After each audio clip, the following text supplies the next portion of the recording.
We have returned from our executive session and are now starting our public meeting. Good evening and welcome to the public meeting of the Chatham Township Committee on February 8th, 2022. Can we all rise for a pledge of allegiance?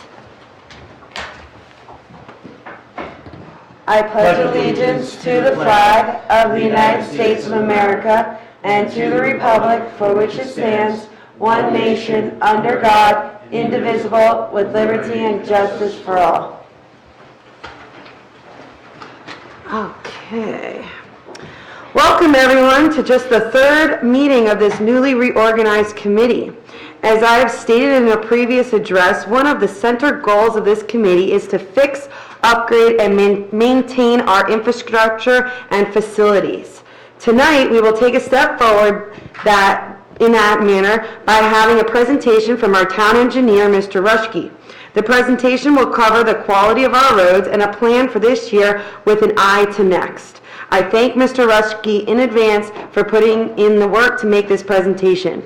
Tonight, we also have a resolution before us to put our facilities to better use. Specifically, this municipal building is a tremendous asset, and I hope we can agree to the beginning steps to put this vacant space to use. Transforming this vacancy into a performing asset is in the best interest of our township. Speaking of performing assets, Colony Pool had a tremendous 2021 season. We will have a final adoption and public comment on Colony Pool fees for 2022 and beyond. This ordinance not only sets the fees for this year, but allows for future fees to be set more efficiently. I am very happy that also for the first time ever, our police department can enjoy the same discount as our volunteer first responders, our fire and emergency squad. This discount has also been enhanced substantially to reflect our community commitment to these volunteers. Finally, it is my great pleasure to pass a resolution approving a new first responder volunteer joining our outstanding fire department, Mr. Robert McNillis. Our community celebrates our first responder volunteers, and I would personally love to announce a new volunteer joining every meeting. Thank you, Mr. McNillis, for your willingness. Chatham Township cannot run without volunteers like you. A recent fire in Chatham Borough, as well as our own incidents last year, are sober reminders of the invaluable contribution our fire department makes for our township. Okay, can I get a motion to approve the agenda? I just want to pull one thing out of the consent agenda, just because I want to understand a little better. 2022-57.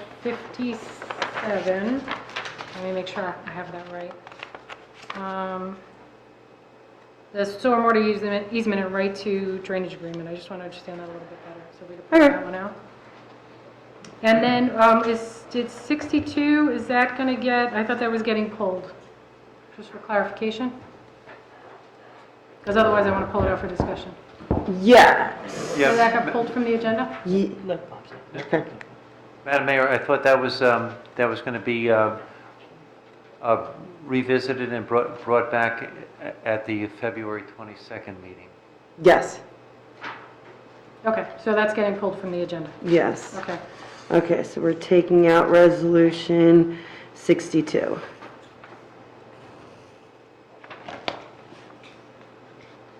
If you don't mind, I'd like to, are you done, Ms. Zero?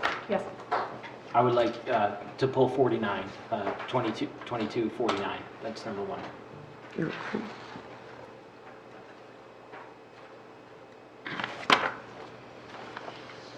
Is that just for the reciprocal or? Yes. Okay, so can I get a motion to approve the agenda with those two resolutions pulled out of the consent agenda? I move to approve the entire agenda with the modifications we just noted. Is Second. there? Okay. Can I get a roll call? That's all in favor? All in favor? Aye. Aye. All right. Now on to, oh no. Now we're going to go to the proclamations. We have two proclamations tonight for the month of February. The first is for Black History Month. Whereas during Black History Month, we celebrate the many achievements and contributions made by African Americans to our economic, cultural, spiritual, and political development. And whereas in 1915, Dr. Carter Goodwin Woodson, noted black scholar and son of former slaves, founded the Association for the Study of Negro Life and History, which was later renamed the Association of the Study of African American Life and History. And whereas Dr. Woodson initiated Black History Week, February 12, 1926, and for many years, the second week of February chosen so as to coincide with the birthdays of Frederick Douglass and Abraham Lincoln, was celebrated by African Americans in the United States. And whereas in 1976, as part of the nation's bicentennial, Black History Week was expanded and became established as Black History Month, and is now celebrated all over North America. Now, therefore, I, Ashley Felice, Mayor of the Township of Chatham, do hereby proclaim February 2022 as Black History Month in Chatham Township, and urge all citizens to celebrate our diverse heritage and culture and continue our efforts to create a world that is more just, peaceful, and prosperous for all. Our second proclamation this evening is for American Heart Month. Whereas, according to the American Heart Association, heart disease is a leading cause of death in the United States for both men and women, and according to the Centers of Disease Control and Prevention, one person dies every 37 seconds from heart disease, and 1 in 3 American adult lives with some form of heart disease. And whereas heart disease is preventable by targeting risk factors such as smoking, high cholesterol levels, and maintaining normal blood pressure. And whereas the global COVID-19 disease pandemic poses significantly higher risk to individuals with cardiovascular disease, and public awareness of preventative measures is essential for heart and health. And whereas it is vital to support accessible heart-healthy resources in our community, and whereas February being American Heart Month, a federal designated event, it is time to remind Chatham residents to focus on their hearts and ways to prevent cardiovascular disease by adopting healthy habits. Now, therefore, I, Ashley Felice, Mayor of Chatham Township, do hereby proclaim the month of February as American Heart Month, and encourage all citizens to learn more about heart health and support those who are working to save lives. All right. Now, Mr. Rushke, your presentation is up next. Excellent. It's good to see everyone in person for a very long time. Absolutely. Yes. We need to, do you have to change the light or anything? Or this? I also, Craig, can I share my screen so that I can see on Zoom too? Yes, the policy should be.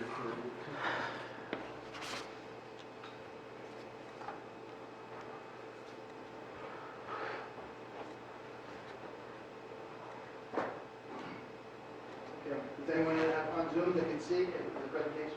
Yes. Okay, that worked? Yes. Okay, good evening, everyone. Tonight I'm just going to talk about our proposed road maintenance and improvement program.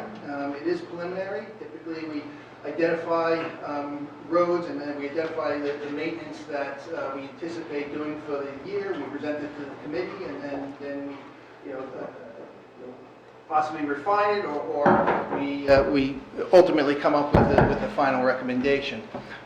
One of the, fundamentally, just if you can see it, you're going to get it. Fundamentally, we're always trying to save costs with any program that we implement, but with the paving program, we're not only looking at what we're going to save, what can we possibly save today, but we're also looking into the future, and how do we minimize costs also for looking forward.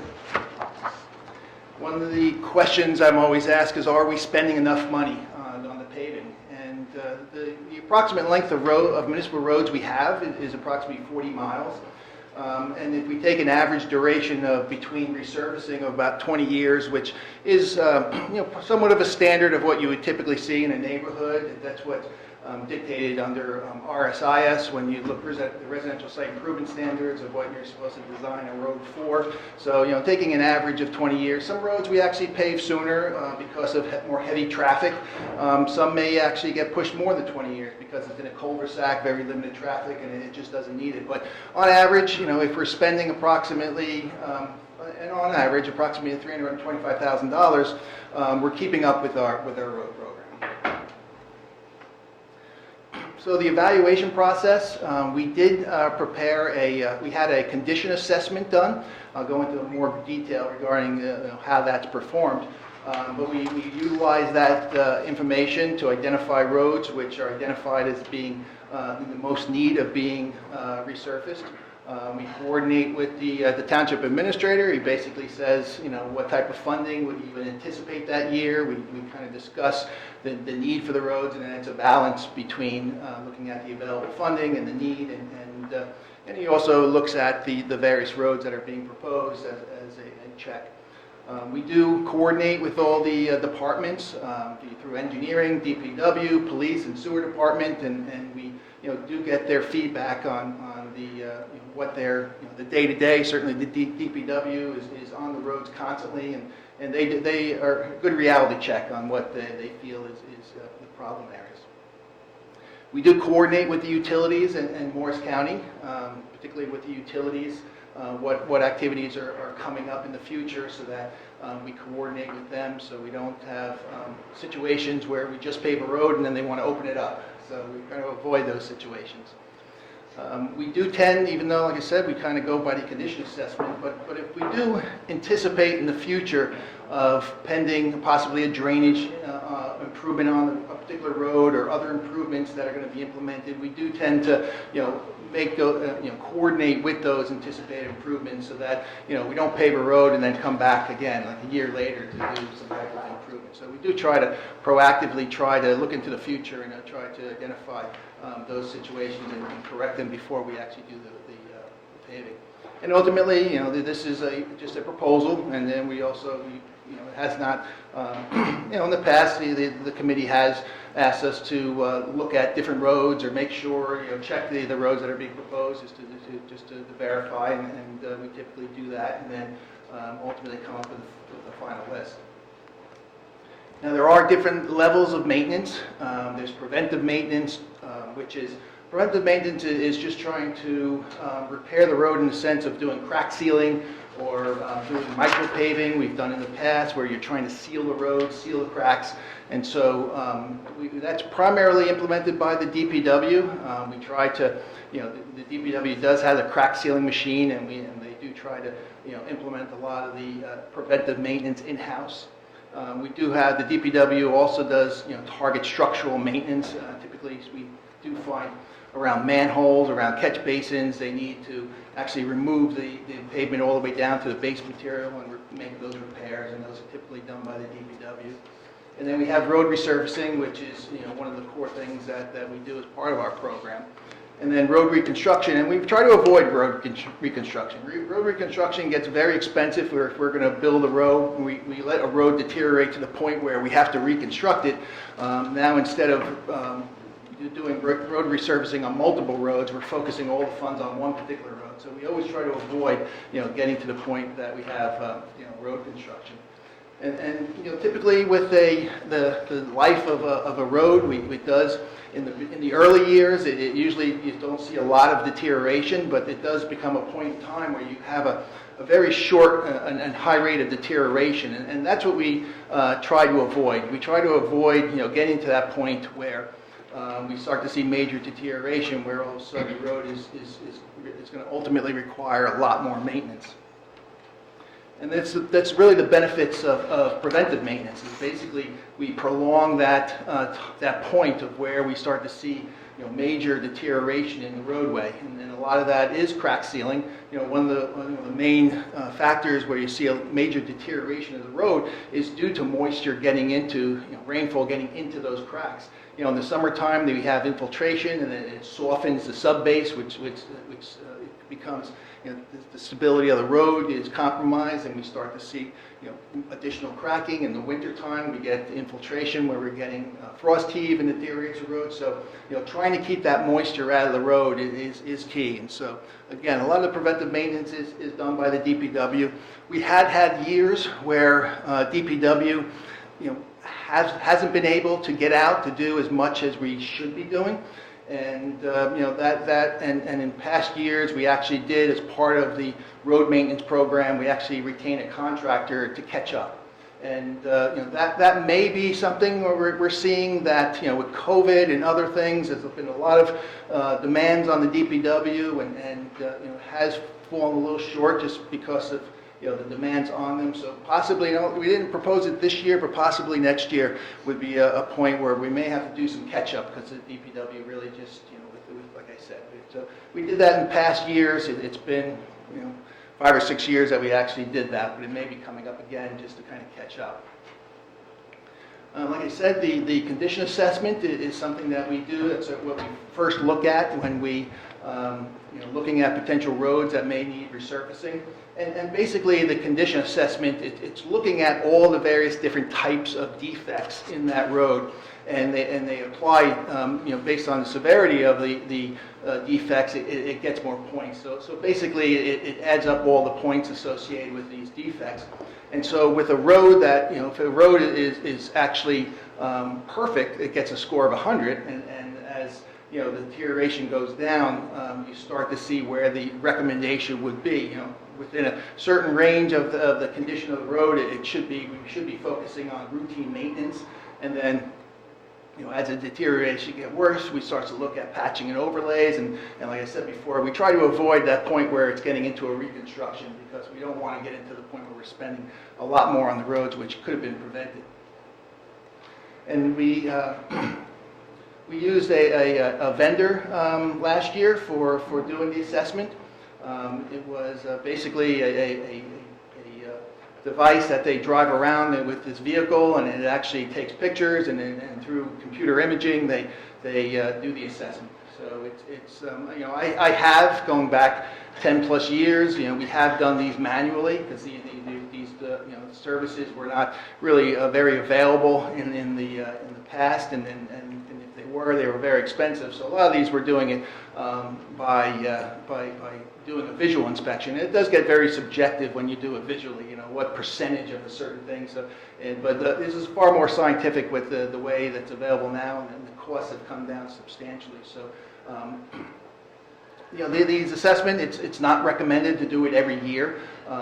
It's recommended to do it in every couple of years, even longer. We can see how, because roads do deteriorate at different rates. You certainly can't, and you have to do a reality check with these systems and make sure that the roads are really truly representative of what the rating is. So, but at this point in time, it's a relatively new survey, and we don't anticipate anything needed in the immediate future. Hey, John, can I ask a question? Because I want to make sure I understand the numbers right. On the little grid that says the rating form, it says a rating of 0 indicates defect does not occur, which would imply that a lower rating is preferred, but the scale shows routine maintenance at a higher.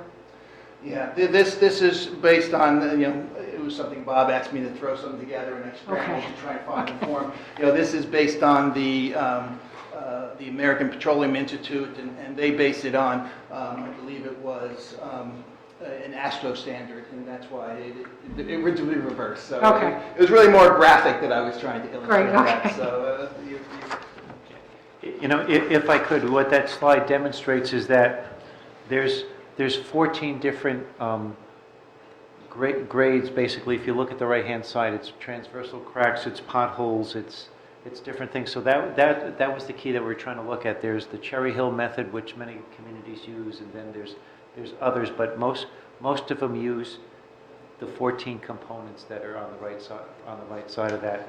And one of the nice things that we were able to do, whether it was early 2021 or late 2020, is with the computerized infrared drive-through of the township, we not only were able to look at those those 14 visuals, but we were able to look down underneath the surface, and there was things that we saw that changed some of the ratings. And without doing that, John, I'm probably using the wrong terminology, but I'm just going to say, without doing that infrared, we would not have been able to observe some things that we've taken care of, and some things we'll take care of in the future. So, what should I call it? I called it infrared. Is that the, I believe that is the technology that they use.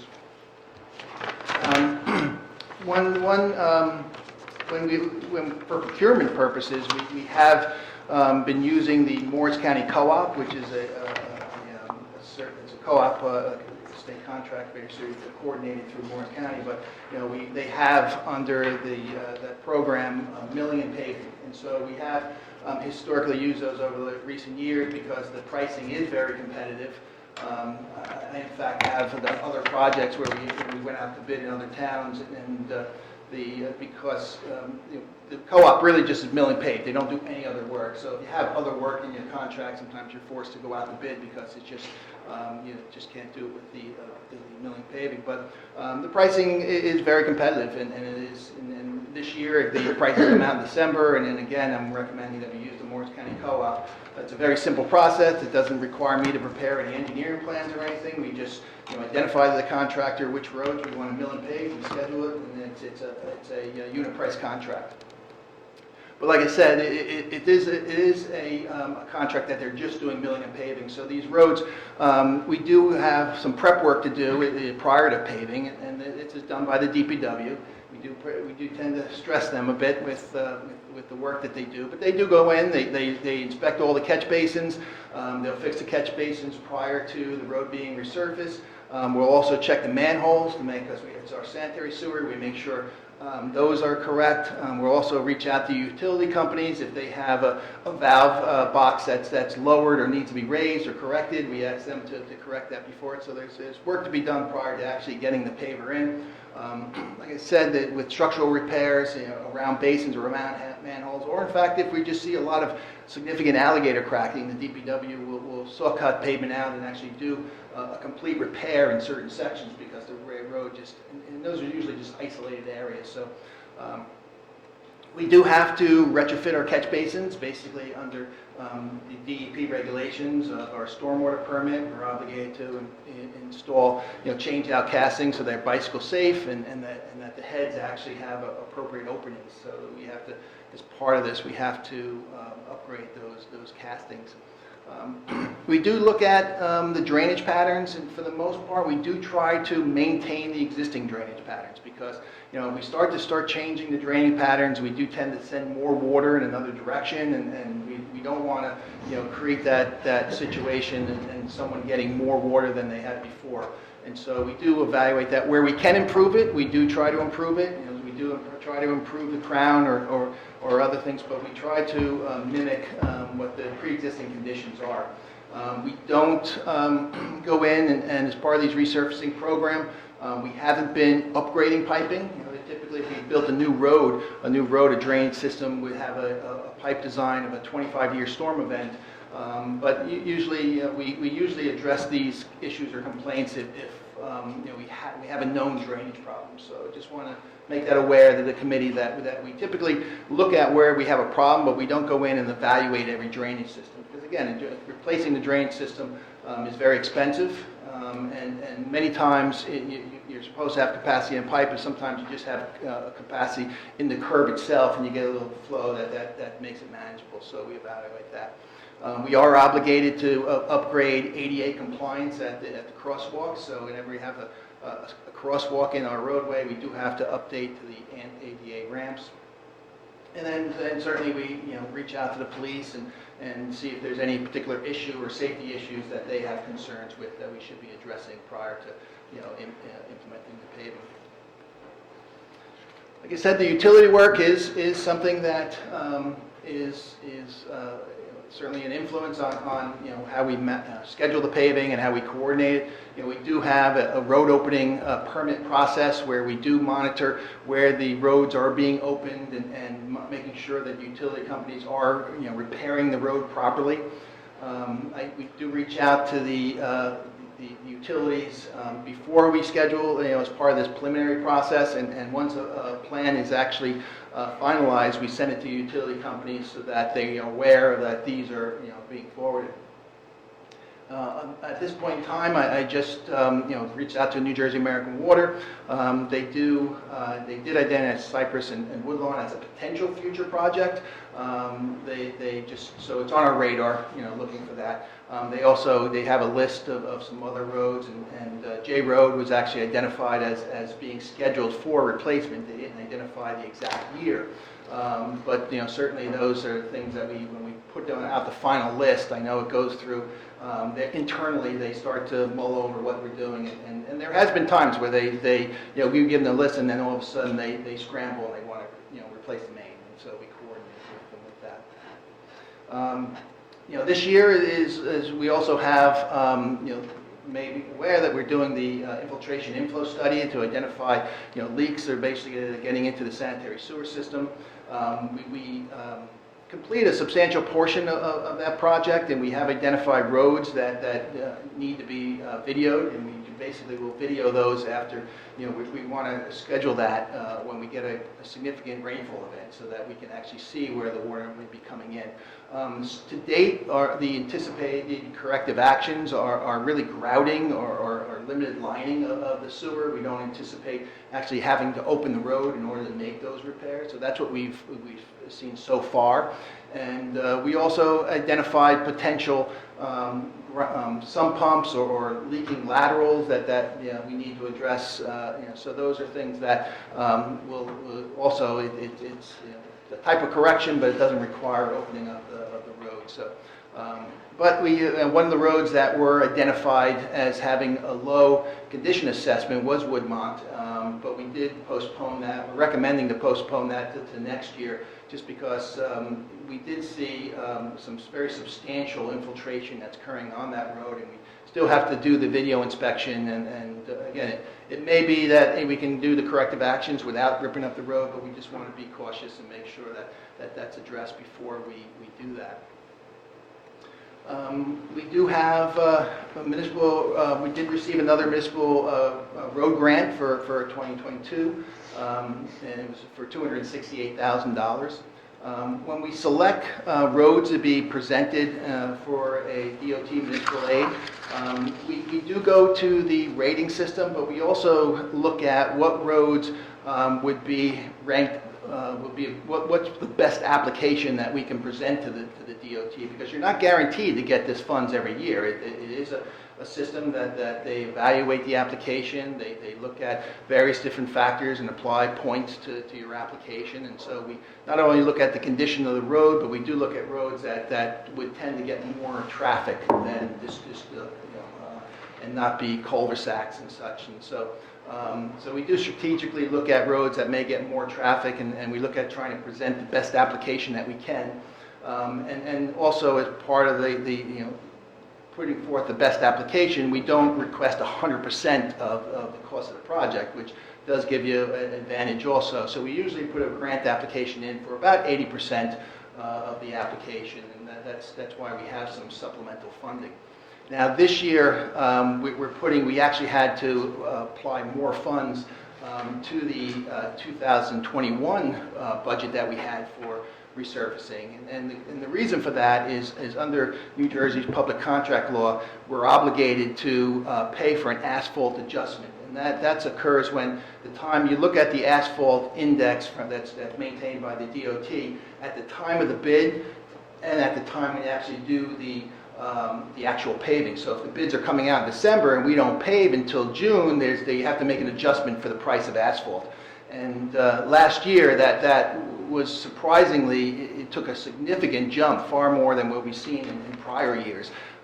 Even in some prior years, we actually got a credit for the the change in price of asphalt. But last year it was very high, and so it did impact us completing NOE, and so we do have to apply supplemental funding, and that supplemental funding is not just for NOE, but it's actually because we got hit so hard with that asphalt adjustment, and that's why that's there.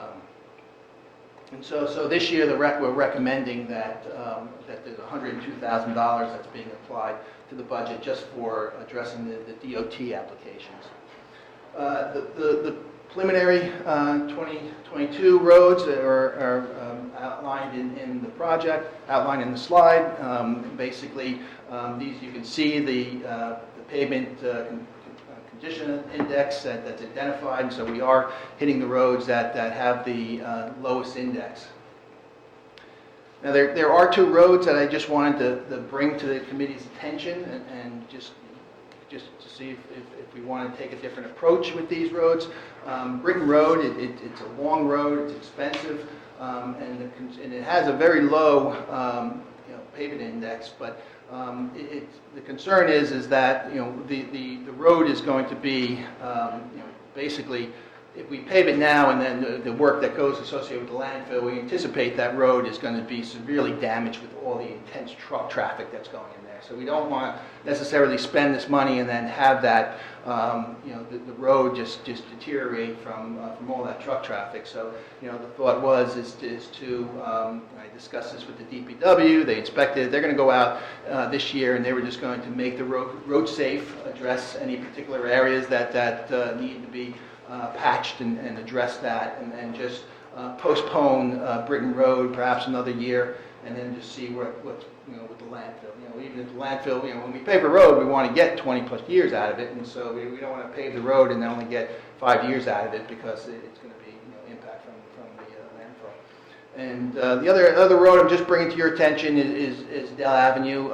PSE&G did replace the gas main on Dell Avenue, and they only paved half the road. They basically, our ordinance requires them to do trench restoration. It's not obligated to do the entire roadway, and so they paved half the road. And a lot of the residents were calling, concerned that why can't we pave the other half? And so, but the index is very high, so it just I would think that we may want to postpone that a year, but certainly something the committee to consider, because I did get feedback from the residents regarding that, just to complete the road. Mr. Rush, just on that, if we were to pave the other half of the road of Dellwood, would it have the same appearance as it did when it was objectionable the other way, or what's your feeling on that? My feeling is that the longer we wait, the more prevalent it's going to be that only half the road was paved. So if we wait 3 or 4 years and then we pave the road, and then the road that was just paved is going to look old. And so, and if we do pave it, it'll just finish the road. We typically don't like having a cold joint in the center, but so if we do this, we'll crack seal that immediately to make sure that there's water not going into that joint. But that's something to consider from the committee, just to finish that road. It's in past we've looked at the index, but some of the philosophy in the past was let's just finish a neighborhood. Let's just focus doing a neighborhood versus just paving. Use the condition assessment as a guide, but look at more of a weighted average for a neighborhood, and we could talk about that going forward too. But Dellwood Avenue, given the amount of cost and the concerns expressed by residents, now we have a situation where the road is deteriorating at 2 different rates, and so it's we're chasing it. So it may be something to include that. Something very similar to this happened on Longwood last year. Yes. So what happened? I'm just Well, we trying paved. to- We you ended up paving the second half. We paved the second half, but the difference is the rating was very low, and so it was time to pave anyway. Well, there's way more traffic on Correct. So that one, it was just coincidental that the rating, the index was very low, and so it just fell into place that we had to do that other. If PSE&G didn't do their part, we probably would have paved that road the whole thing because it was the condition of the road was so poor. And just to we do try to work with the utilities where we can. There has been situations where the you know, if they're going to come in and if we're targeting a road to be paved and PSC&G came in, they replaced the main, and in fact we approached them on this concept of instead of you doing half the road, why don't you just give us that money and then we'll just pave the whole road. And so we did try to work that with PSC&G. They're less inclined to work with that way. We have worked with other gas companies that way, and we have worked with New Jersey American Water, where we work together. But we just could improve that situation with PSC&G. They're just less inclined, but that's something to look at. You mentioned before that our ordinance only requires trench repair or whatever, obviously doesn't require anything. Is there an option there? Like, is there a standard, like in other municipalities, do some require a utility that tears up the road to pave the whole road? I may defer to legal opinion on that, but usually what the complaint that I've gotten from is that they're ready to run to the BPU and the state to say that we're extortion, we're making them pay the high road, they're only obligated to maintain their utility, and so I have gotten a lot of pushback from utilities over the years over whole road requirements, but that's certain that it may be challenged, but if we want to look at that a little further, absolutely. There are towns or municipalities that do that, or have, depending on when it was paid certainly maybe a year or 2 years, they require it to be paid. Yeah, we do. We have a 5-year moratorium in our ordinance that does not, they can't open the road in 5 years. And we did have a situation over on River Road with American Water. They were identified that, hey, we're going to pave this road, and then a year later they had money to spend, and they had to spend it within a certain amount of time, and so they decided to replace River Road, and so they are paving it, curb to curb on that. So we do require the utility company, if they're going to, violate our moratorium, that's one of the requirements that we do make them go curb to curb. And we haven't gotten pushback on that, but for us to require them, when on other circumstances, I have gotten pushback. But we're certainly willing to, explore that further and see if we can, require them to do more. And again, this is a very preliminary list. Again, I want to emphasize that the condition assessment, roads do deteriorate at different rates, and we do want to, next year we'll be looking at in these conditions and these ratings closer and closer as the assessment is older, just to make sure that it does still align itself appropriately. The roads that are in red, those are the roads that are still have I&I investigations to complete it. So we are looking at, I have a particular road list that I have, and I'm just making sure that those roads are, we're going to try and get those done. Frankly, those are roads that we're trying to do first in our process. So this is, again, we were for matching funds for the DOT, it's $102,000. The total funded roads that's proposed is 217, and so the total budget that's recommended this year was $319,000. Now, if we add in the $268,000 for the what we got for the DOT, we're expending $587,000 this year is what is proposed. So, certainly it identifies that we're far more than the minimum. So we're certainly, the balance, checks and balances is certainly we're being, still being very aggressive to get the roads paved as quickly as possible. And then we also monitor what's going on with Morris County. We did get and they did identify what their preliminary road list is for 2022, and also what they're projecting in 2023. We haven't gotten official notice, but this is what I was told is what we're proposing for this year. Certainly there is concerns regarding the roads that they are proposing. They also did a pavement condition assessment, and that condition assessment was done in 2020. Still relatively new, but when we look at the roads that they ranked in Chatham Township, there is definitely a disconnect there regarding the ratings of what they did. We're seeing, far more deterioration on some of the roads. One thing that the county, we constantly see this on county roads, and we bring it to their attention almost every time they pave, is that they typically will pave one lane. They'll do the whole lane, maintain traffic on the other way, and then pave the other lane. And they create a cold joint. And they really, we always see deterioration happening at that cold joint, and they don't follow up with crack sealing. We see that deterioration happening all the time. When we pave our local roads, we're at an advantage where we can close the road to only local traffic only, and then we don't have to pave the entire one side. The paver will start and then come back and pave the other side, and so he's paving the road not as long a stretch, so we don't have a cold joint like the county typically does. But nevertheless, you're seeing a Fairmont, you're seeing that joint peeling up, in many areas. You're actually seeing some dilapidation that's happening. The road is starting to come up. So there's several roads in town that really need to needs attention, and also looking at their 2023 list, it doesn't make any sense to me that they're focusing on those two portions of Green Village Road, because if you look at the conditions of those roads versus Fairmont or the or portions of Shumpike, it just doesn't make sense. So certainly we want to reach out to them and before things are finalized, to make sure that they're doing what's right and appropriate in Chatham. Yeah, I think Shunpike in particular, I know, that's the one that I Absolutely. get, They people are reach out to proposing- me. They are proposing from Noe to Fairmont, But we even need it that- all the way to Southern. All the way to Southern. Yeah. It really is, and why they feel that is in better shape than the Green Village roads, that doesn't make any sense. I think they really need to come out and not look at a piece of paper with numbers on it, but I look at spoke the to road.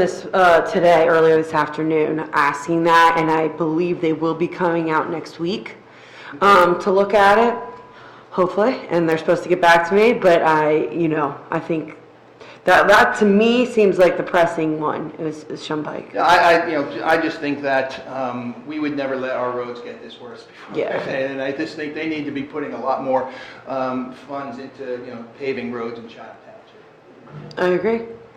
All right, that's it. Questions?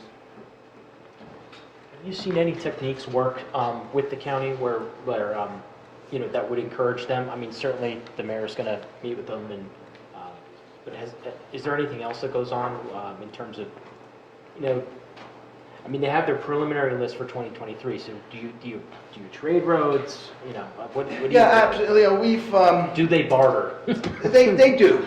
Well, they do to a degree. Unfortunately, they did more in the past. In the present, they seem to retain consultants to prepare drawings, and then that's what they anticipate for that year. So they've retained a consultant to prepare the engineering plans for these roads. But frankly, like if we take the example for Fairmont, that road's only like 10 years old, and they have a plan already. And if all you're doing is milling and paving, the excuse can't say that you don't have an engineering plan. You take the plans, you update the notes, and you mill and pave it.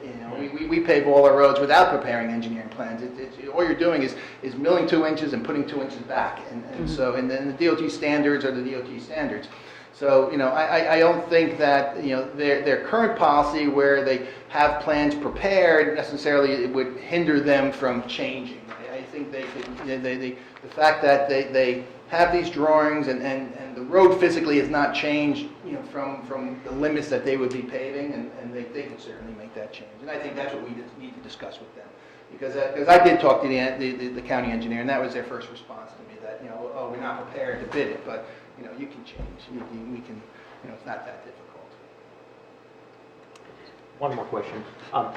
Mr. Rushkey, do you think that this is an appropriate time of year to be talking about these roads? I'm super happy to be here talking about asphalt. I don't think everybody would be, but I just think that we have a little bit of a jump, maybe over what I've experienced in the past, just as a resident, on talking about roads. And it seems to me, from all the factors and following up with different utilities and whatever, that this is really beneficial to get kind of ahead of the season. But I wanted to know from you what you thought about it.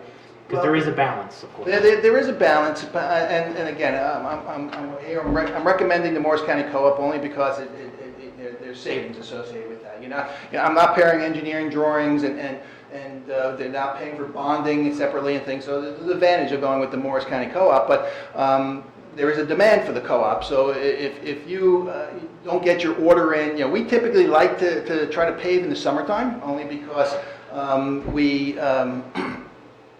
there's less traffic and less disturbance with the school buses, and it's just a good time just to knock it out in the summertime.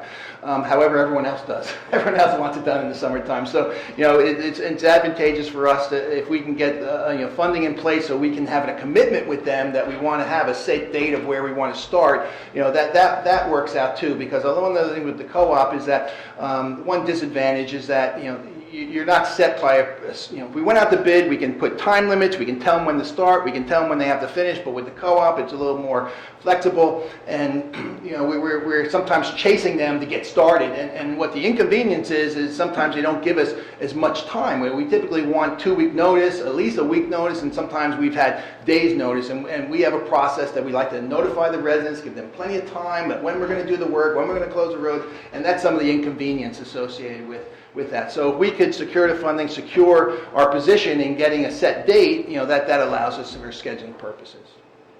And I was just speaking to you because I was following up with a lot of the utilities, and I know how much work you put into this.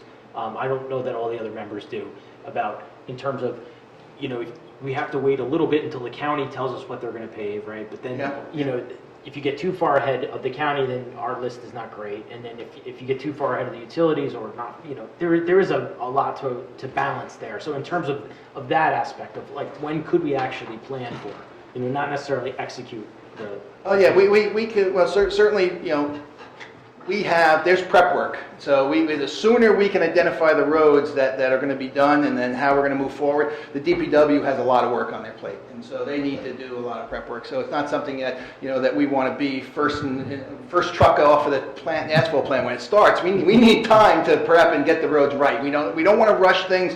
When we pave a road, we want the road to last, what we want it to do. We don't want to rush a road and not do the proper repairs to it. And so it does take time. But we do have to coordinate, like I said, there's been years where we provide the utility companies our road list, and all of a sudden they decide that they want to replace the main, so we have to coordinate that with them.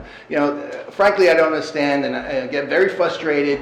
These are large companies, and they should be managing their assets. They should know, like a 5-year plan, what they're going to do every year. I don't, It's very frustrating that we can't get a 5-year projection. 10 years might be tough, but a 5-year projection, I would think that we should get that, and we don't get it. It's always drips and drabs of the next year or things like that, and it's to their benefit too, because we can work more closely together and coordinate that. And they won't be penalized. They're penalized if they fall within that 5-year moratorium. It ends up costing them more. But we try. It's just frustrating that we don't get longer projections from them.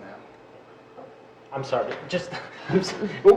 no, specifically though, would it be better for you if you were here in December? Would it be better for you, or for the plan, if you were here in January? I'm just getting for next year. The sooner the better. The sooner the better. I think there's been years where budgets haven't been passed, or the capital ordinance hasn't been done until June, and we're scrambling to try and get the work done and things. So the sooner the better, so that the DPW has as much time as possible to prep the roads. We can coordinate with the utilities. They take time. We give them a list. They take time to go through their system to do it. So the sooner that we can get things pinned down to what we're going to do, it's much better. It makes your DPW will greatly appreciate that, because they get with trying to get Colony Pool online and trying to do this at the same time. It's just very conflicts, and so this is the time that they can start doing that work.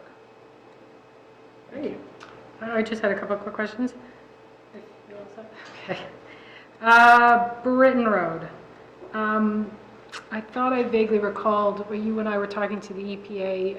They said the soonest, assuming we get all approvals, the PRPs are lovely about everything, maybe they'd come in, they'd start coming in 2 years to start remediation. So we're talking about trucks, and I think it's further than, it's further out than that. So the question is, will the patchwork that the DPW does last if it's another 3 years potentially before, and then the trucks are going to come through and beat up what's there?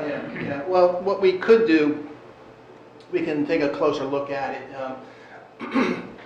We, and then you looked at the road, we don't let our roads deteriorate to the point that the county lets their roads deteriorate. We just don't, we try to avoid that. And so, the road needs resurfacing, but there's only a few, when I drove it, there's only a few locations that really the DPW needs to cut out and fix and make it good.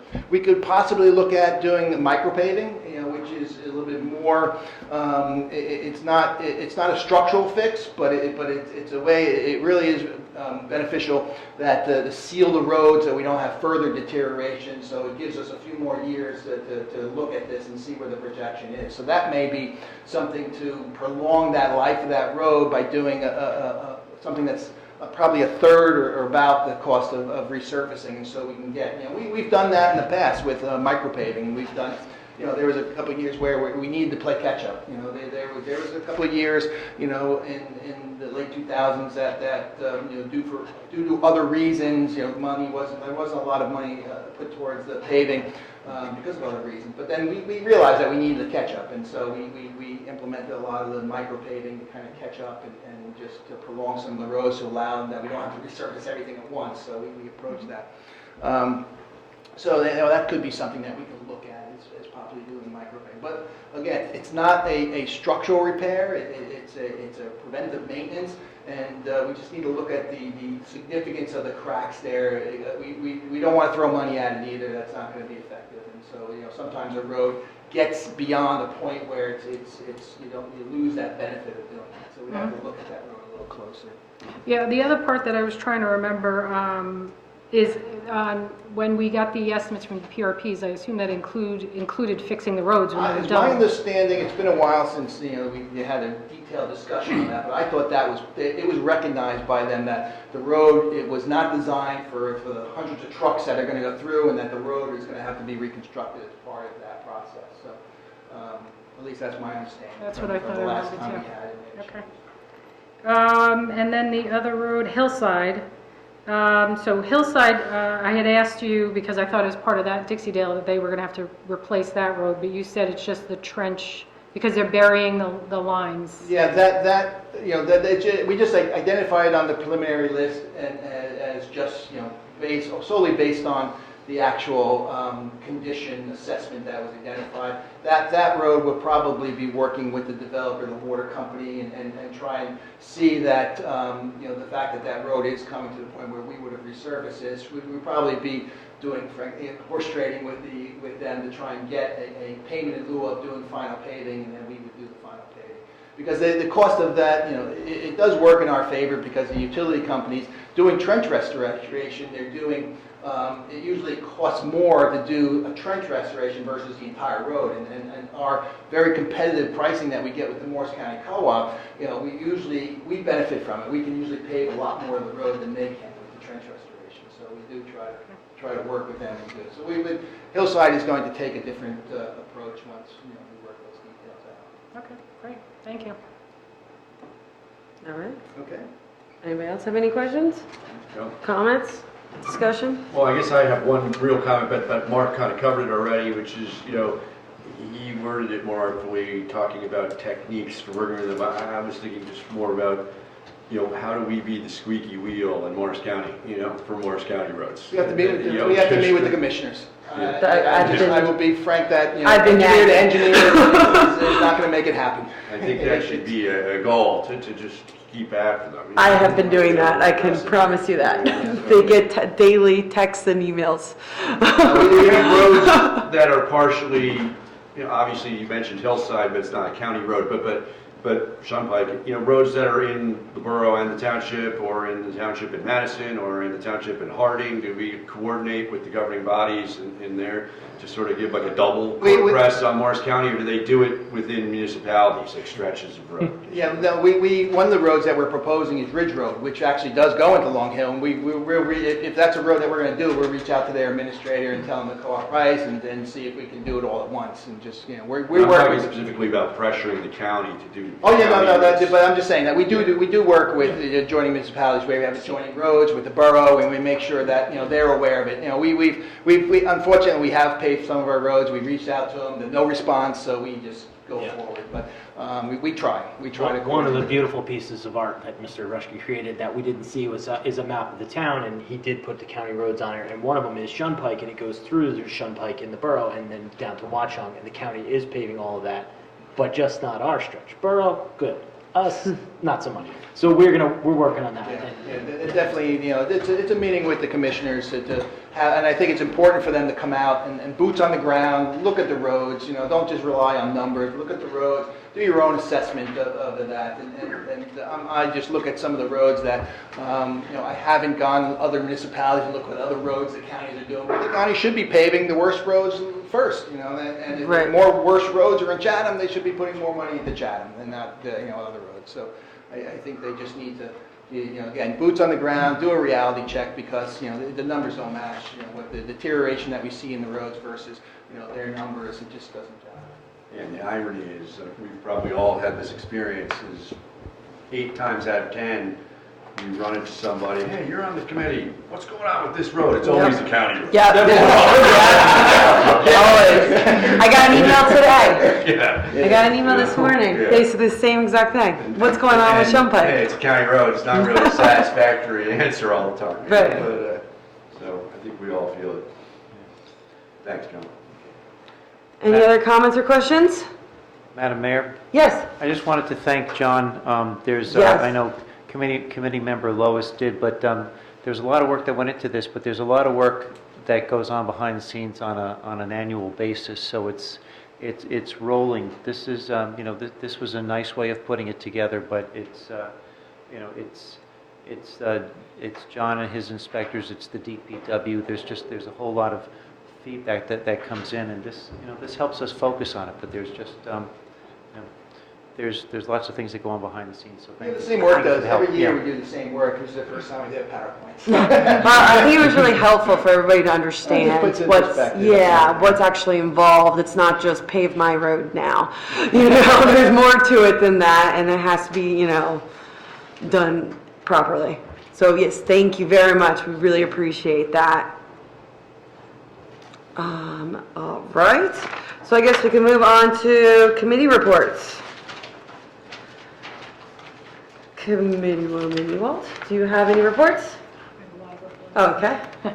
I had a lot of committee meetings, so a lot of reports. The Finance Committee met to discuss the upcoming bond issue in April. We'll meet again this week with our bond counsel, financial advisor, Township Auditor to go through some options, and we expect to have something to go over with the committee at the next meeting. The Communications Committee met. We're going to continue to build on our communications effort, both content and delivery. I'll be working with our staff to improve our website and social media communications. I'll defer to Mr. Lois to talk about the tech enhancements, because I know nothing about any of them. The Senior Center's got a lot of great stuff going on. They received funding from the Morris County Department of Aging to offer a free evidence-based online weight loss management program to Morris County residents over 60. Eat Smart, Move More, Weigh Less is a 15-week online program developed by the North Carolina State University and is delivered by registered dietitians. To learn more about the program, you can contact the Senior Center. At the Senior Center also, they have AARP volunteers, going in on Fridays to help with tax prep, to help our seniors with tax prep. So again, please feel free to take advantage of that, and you can contact the Senior Center to make an appointment. The Mayor's Wellness Committee met today. Mayor's Wellness Committee, yeah. Township resident Tom Salvis videotaped and edited the Conversation of Your Life presentation. We're hoping to push it out to residents in the next month to help them to start having those important conversations around advanced care planning. The Senior Center also received funding from the New Jersey Bar Association to do a series around advanced directives. So the Senior Center and the Mayor's Wellness Committee will be coordinating their efforts. So you should hear more in March and April. Madison Chatham Coalition is meeting next week. In the meantime, you will see they're running their Sticker Shock campaign. So if you happen to go to any of our liquor stores, you'll see that they'll have stickers reminding adults that it is illegal to purchase and provide alcohol to anyone under the age of 21, and they're just doing this in time for football, for Super Bowl. Super Bowl. You can see how much football. The Municipal Alliance Committee of the Chathams is meeting tomorrow. In the meantime, they did share information about a program that the consortium of our local school districts is sponsoring as part of their Parent Wellness Series. It's in person on February 15th at 7 p.m., Chatham High School Auditorium, called Beyond Books, Helping Students Navigate College Expectations versus Realities. It's presented by Audra Tenero. She's the Executive Director of Counseling and Wellness at Drew. I've had an opportunity to hear Audra speak in the past. She's phenomenal. She's just got such a great understanding of our kids as they transition into college. So if you've got a kid who's in high school, it's a worthwhile presentation. I highly recommend it. And the last thing, I think I have Rolling Knolls Landfill Community Advisory Group is meeting via Zoom on February 15th at 6 p.m. the same night, an hour earlier. There will be a few things on the agenda, but one is an investigation conducted by the U.S. Fish and Wildlife Services to study the landfill property that falls within the Great Swamp Refuge owned by U.S. Fish and Wildlife. So they'll be talking about that. So if you'd like to join the Community Advisory Group meetings, email srubin@greatswamp.org. That's it from me. All right. Committeewoman Fondaco? Yes, I have some reports. First of all, the community garden has a number of garden plots available. And if anyone would like one, the forms are available on the Chatham Township website if you'd like to apply for a site. The Historical Society is planning to dedicate another historic marker by the Colony Pool for William Conrad. He learned to swim at the Colony Pool, and his claim to fame is that at 18 years of age, he undertook a challenge to swim across the Niagara River near the Maid of the Mist docks. He was swept through the great whirlpool killer rapids of the river and survived almost 2 hours in the giant funnel of death before he was rescued. A lot of people died doing that. They have a presentation coming up on Sunday, February 29th at 4 p.m. on Zoom called The Real Housewives of New Jersey, Early American Women and Their Kitchen Gardens. And that Zoom link is available at the Chatham Township Historical webpage. The Environmental Commission met last week, and they unanimously voted to approve a resolution supporting the conservation of the Drew Forest.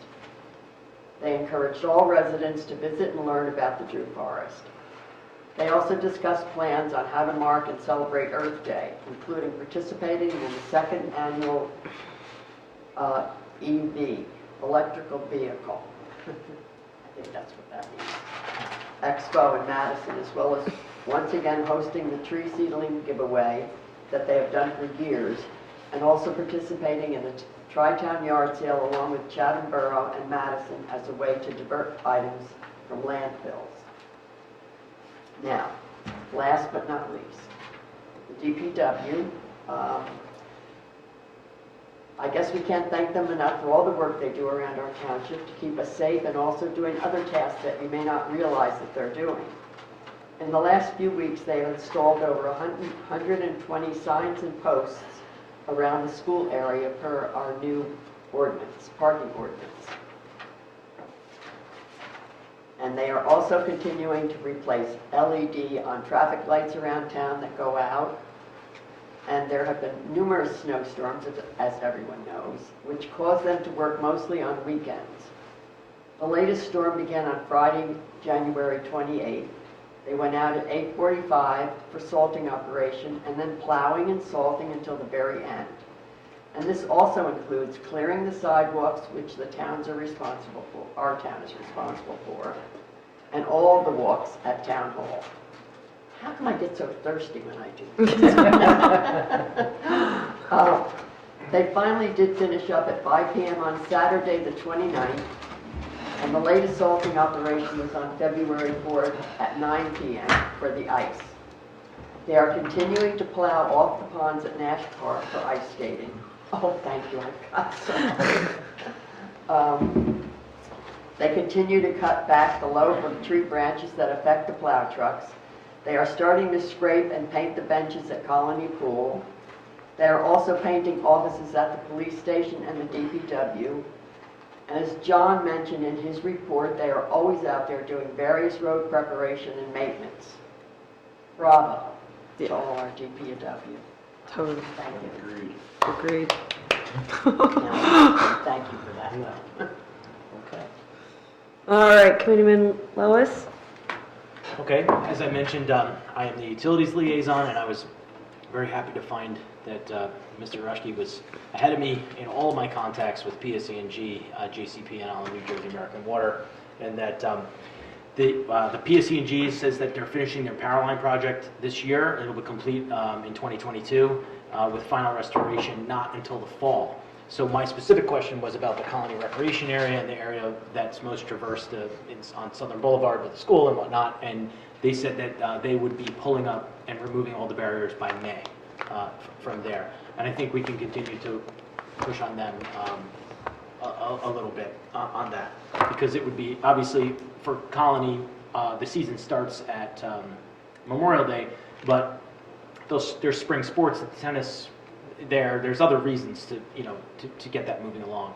Final restoration for PSE&G looks like wildflower seeding, a myriad of things though. So it's not just pull up the barrier and we run away. So that's what the restoration is going to continue. JCP&L, I have a meeting to discuss some power reliability issues with them on this Friday. So they obliged me with that to come in. And for New Jersey American Water, they were able to provide us with some long-term look ahead for replacing water mains, which is potentially going to be useful. And then recreation, we have some work to do there on bylaws, policies, resident access, reporting, and some technology for managing the fields. And we're going to take a look into that coming up. I attended the first recreation meeting for this year. For finance, as Mrs. Ewald said, that we are moving towards bond issuance, and we're looking at arbitrage this Friday. On the communications front, we're going to a little divide and conquer, which I'm very happy to do, which Mrs. Ewald agreed to take on the website and some of our web presence. And I'm going to be focusing, at least in the short term, on the new cameras, the controllers, and switches in this chamber to improve the video quality at home and our long-term records of what we do here. And I'll just be assisting and happy to help integrating with Alex and Megan and the staff in this building as they need me. And then for Colony, I have some slides for that. So there's just 2 slides, and it just shows the growth there from 2021. We had a very successful season, so we went from 1,000 members to 2,000, 1,998 members, so that was great. And in addition, that's the first slide there that you're looking at, and then the second slide is one that has by membership category and revenue. So I'll just give Greg a chance to catch up. That was weird. Sorry, Alex. Yeah. I want to thank Greg for obliging me. I sent him these at 5 o'clock, which is a no-no, and I apologize. I will work on getting things to you a little bit sooner. I actually knew that was a no-no, and Greg is indulging me, so thank you. This worked out. It was okay this time. If it was 40 slides, I might be in real trouble. Yes, so this one here shows basically the same growth, but also revenue in the green line and growth of memberships. And so individual members and memberships slightly different, right? Because memberships is for families and groups. So the only thing I'll say about this is that revenue. No, I'm good. Okay. Believe me, I know the numbers there. The revenue growth is great, and I think we can keep maybe not a trajectory like that, a tripling, but we can certainly grow the revenue at an aggressive target. Membership will be hard to grow at a clip like doubling, like what we did, but revenue I believe we can grow because of the opportunities with programming and the appetite there that people have for their families. And we also have great vendors that have agreed to come back. So Colony Pool Met, we have they have put together their rate advice, And Mr. Hoffman and I have plans to review that and then bring a resolution to this committee shortly. And then the pool committee asked us to bring those to agree on those rates as quickly as possible, of course. So that's all I have, Mayor. Okay. Deputy Mayor Hamilton. A lot of reports this month. It's the beginning of the year. Yeah. At the risk of reporting something that I think everybody, unless you live in a cave, knows, that as far as from the school district standpoint, the governor announced yesterday that effective March 7th, the mask mandate for all school children is going to expire and default to the individual school districts to handle that on a case-by-case basis, whether or not it's going to be mandated. Last night, coincidentally, the board met, and while there is, procedural steps that have to be taken as far as formally amending the current policies that were more or less required to be adopted based on the executive order mandating masking, it certainly seems that the members of the committee of that board, have, as they did last summer when their hands were tied, expressed across the board, it seems, support for going to the, Parents' Choice mask optional program along with many other districts effective March 7th. So that's just some news to anybody out there who hadn't heard it already to announce. Are you referring to the Board of Ed or the Board of Health? The Board of Ed. Okay. Yeah, sorry. And the library front, lots of exciting stuff going on at the library. Just a housekeeping thing. They're collecting books for their always successful Friends of the Library book sale right now until February 20th. So if you got some extra books you want to donate, that's going on. Somewhat interesting news, and I think maybe a lot of people aren't aware of and should be, that recently, with the funding, with the support of the success of the library book sales in the past, the Friends have gone into funding with those monies raised a very interesting program through a service called Tutor.com. It's available through the library website, which basically pretty amazing, pretty comprehensive. Between the hours of 2 p.m. and 9 p.m., 7 days a week, through that service, anybody in grades 6 through 12 can log on, make a request. I guess they farm it out, source it out on the internet, and get a live in-person consultation with a tutor on what I'm told is virtually any subject. If you're having some trouble, so there's some information about that on the website to look into, and also I'm told that just recently, for anybody who does reading of ebooks, I'm a dinosaur. I like real books, but the entire library of the Chatham's ebook collection has been transmitted to something called Libby, Libby, which is an app for accessing library collections of ebooks, and allegedly makes it much simpler and easier, and for people who do that sort of thing to access the library's ebook collection.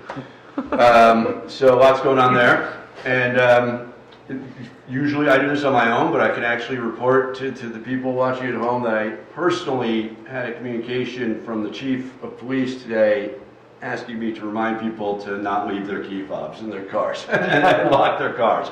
So that's our monthly or bi-weekly reminder on that front. And talking to the chief, he also stressed to me, just, maybe it's, we're fresh off reorganization, we're starting a new year, that, he asked me to transmit to everybody, his openness to communicating with people about issues they perceive, rather than go on social media or the community forum or wherever and say, oh, this is happening or that is happening, whether it's a public safety issue or something.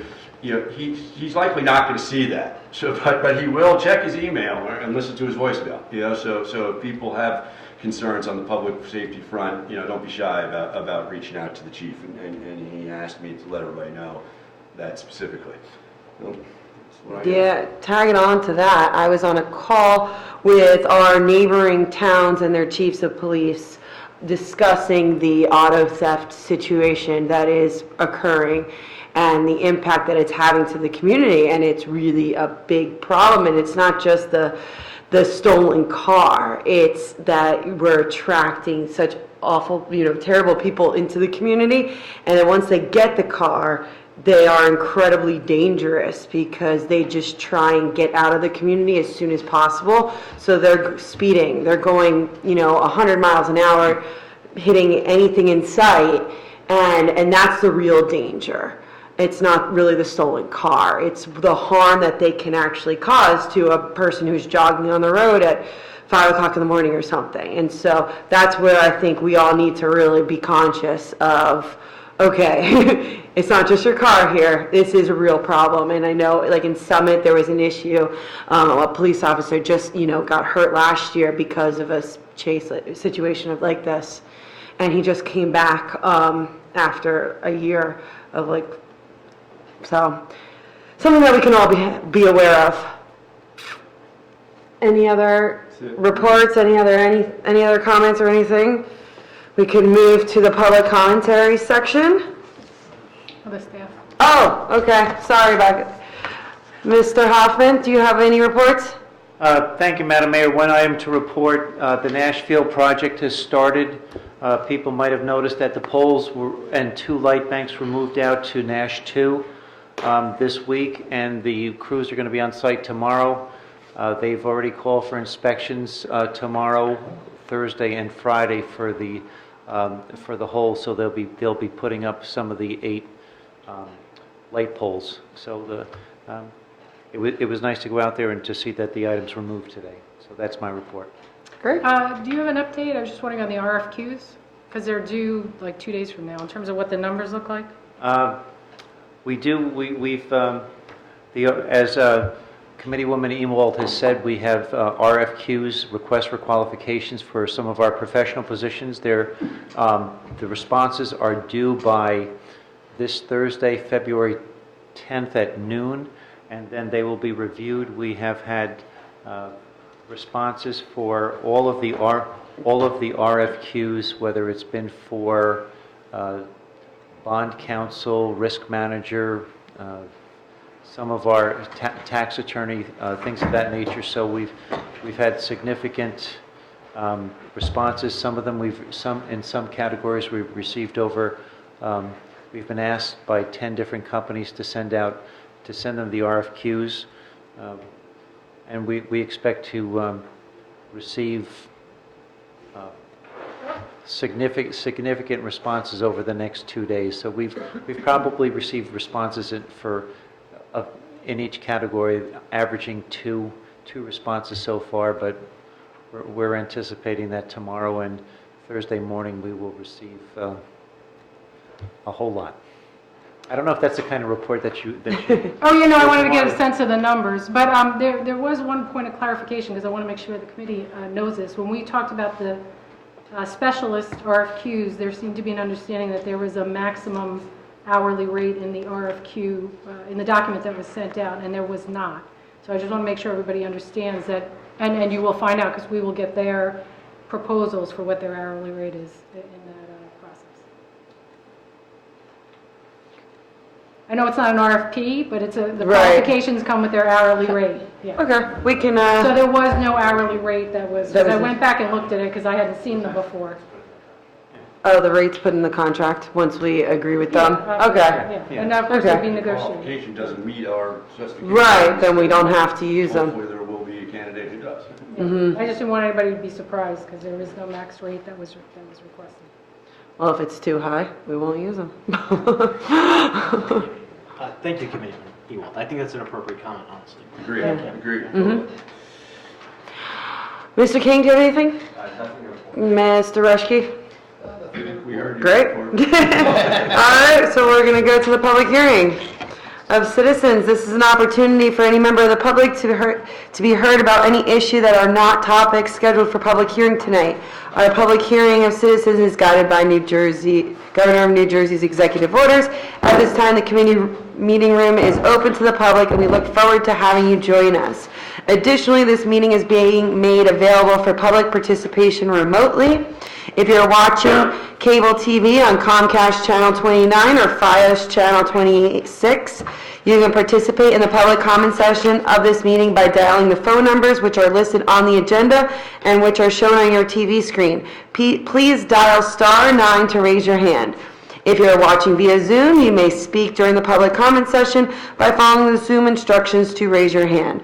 Whether in person or online, when you are recognized to speak, please say your name, spell your last name, and give your street number. As a reminder, all public comments will be limited to 5 minutes. Rather than use any of your time answering questions, we will wait until you finish speaking before responding. Each member of the public will be limited to 1 comment during the public comment period. Written comments submitted to the Township Clerk before 3 p.m. today will be read during the public comment sessions. Written comments are subject to the same guidelines as oral comments. Duplicative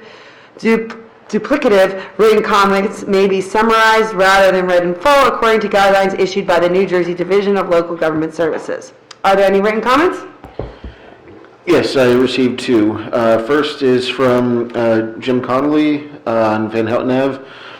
He writes, Dear Mayor Felice and committee members, I am very pleased to see Drew Forrest on the agenda this evening. Unfortunately, due to fire department commitment, I cannot attend the committee meeting. I am writing to voice my strong support for the township to develop, consider, and pass a resolution similar to what the Chatham Township Environmental Committee passed at its last meeting. Drew Forest is a gem of property that needs to be secured as open space. While the property is located in Madison, dense development on the edges of Chatham Township would certainly have a negative impact on our town. It would be preferential to maintain Drew Forest as the high-quality open space it is. Thank you, Jim Connolly. And secondly, I have an email from I hope I'm pronouncing the last name correctly, Daniel Nialis. Let's see, he says, my inquiry is related to 20 Yarmouth Road regarding the setback of the house being constructed. In the early stages, i.e. August, when the builder dug the hole for the foundation and subsequently installed the foundation, I and others called the construction department related to placement of the foundation in front yard, in front of existing setback line. We were told that it was within the code. I personally spoke to Bob Hoffman, who said that he would review the site and, if need, make the situation right. One of the neighbors saw him at the site as he was taking pictures. Result, the builder continued to build. I subsequently contacted Bob Hoffman, and he stated the house setback was correct.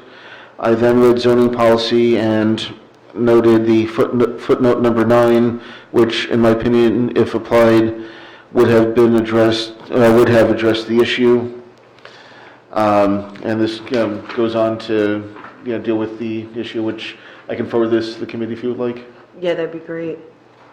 And those were our 2 written comments. Okay. Is there anybody here? Real quick, just a clarification. What you read didn't specifically say it was a comment, but I assume that was predicated by a request that it be read to me, Yes, as yes. opposed to just an email that got And sent. actually, if you want, I'll continue. He says, I'm not advocating changing the zoning policy. I believe it correctly, appropriately addresses this situation. Yeah, because he did want this brought to the committee's attention. That's all, man. Just Yeah.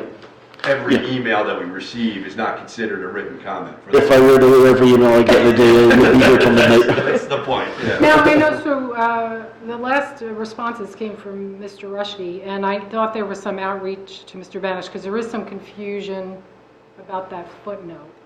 Or you had commented about that the footnote is vague, and you didn't think it applied, which would imply that Mr. Nealis is correct, that setback.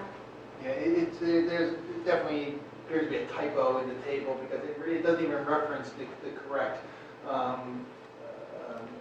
feature or limit that it's going to.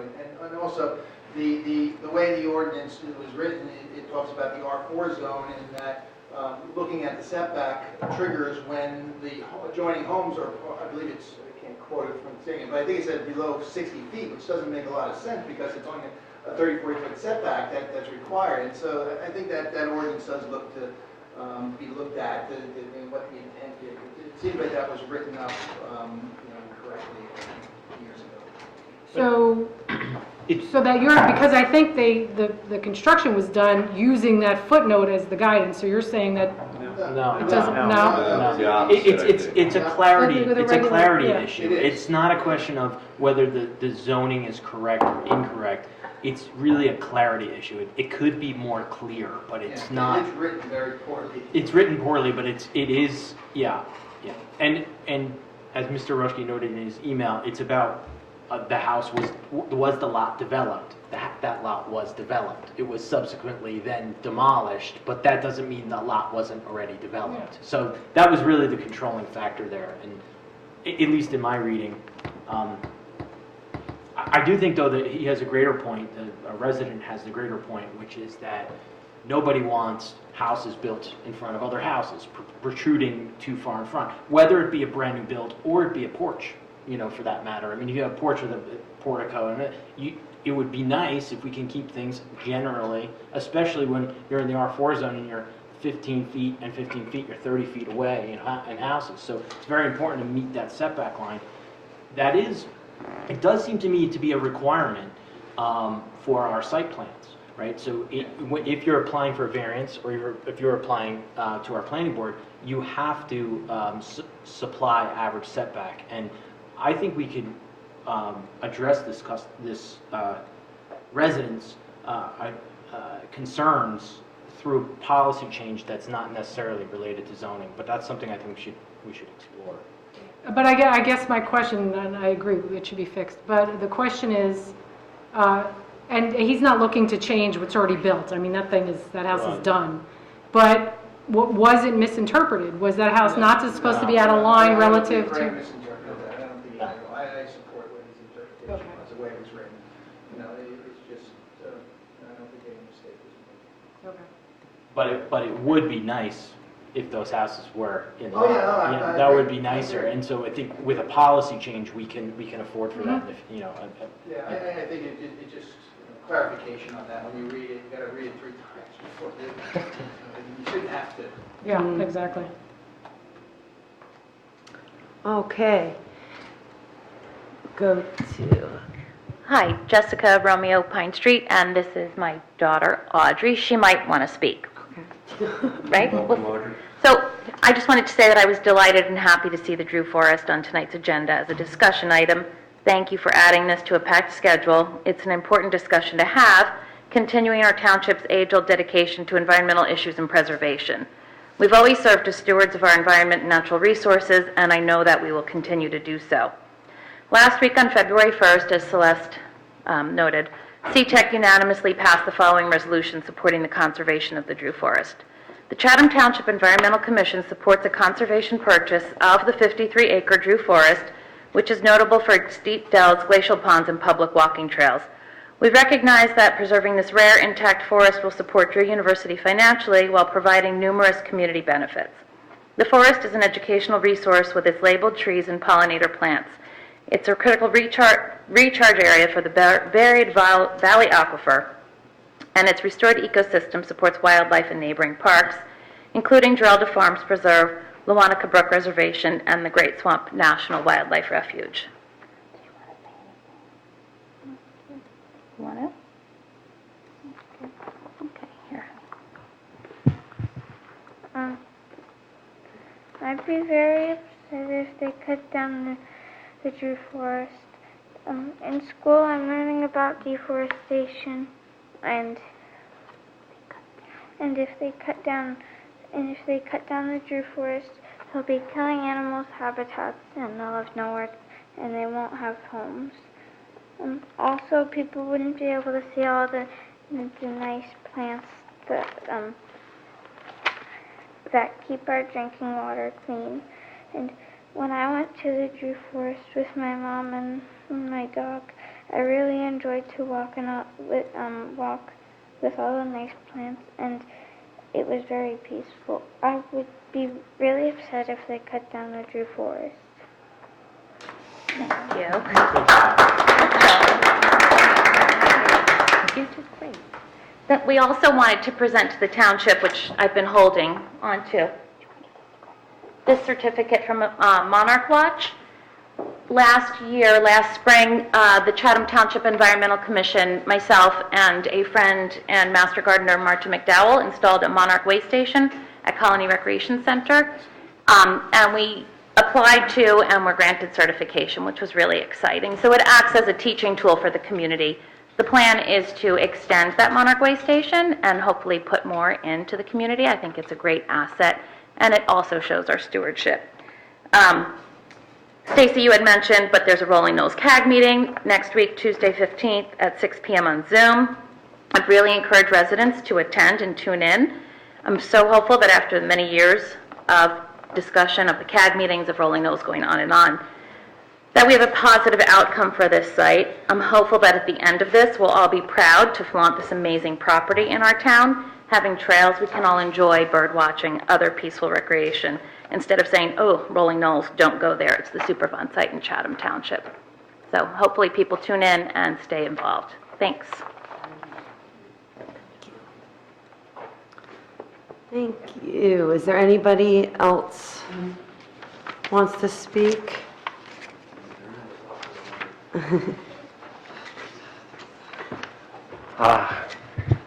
Joe Bazarelian, Fairfax Terrace. Audrey, that was fantastic. Thank you so much for getting up. It takes bravery, and it's great to know that she can be doing that for many years to come.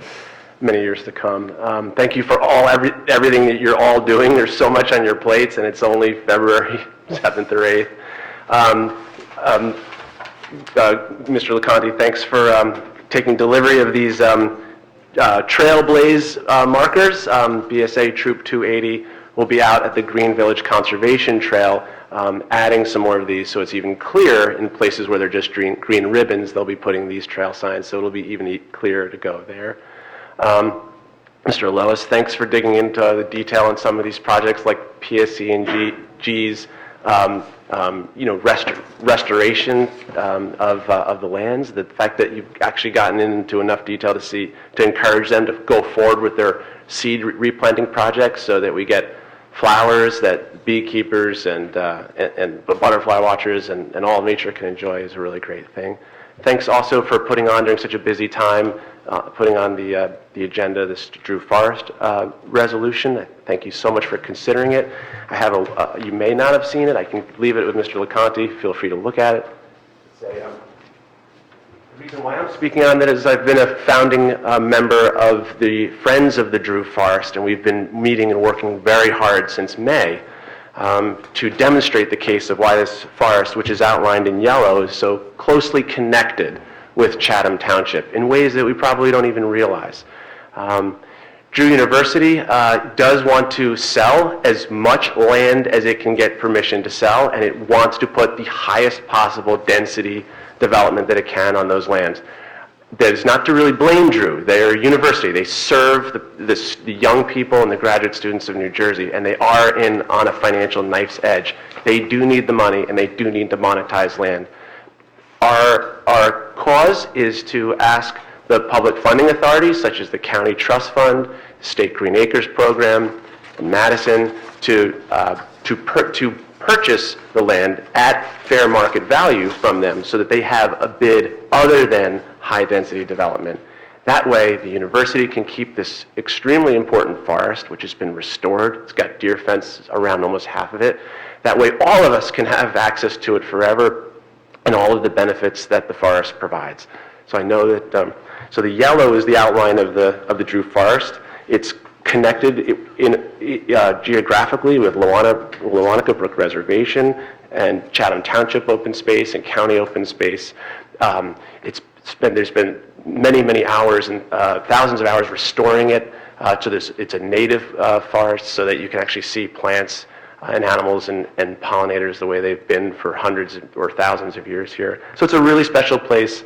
The next page provides a little bit more detail, and well, I didn't include the aquifer map, but the Environmental Commission's, since they asked, how does this affect our water supply? Drew Forest is actually if you drew lines, it's actually right in the middle of the buried valleyed aquifer, which serves 13 towns in southeastern Morris County.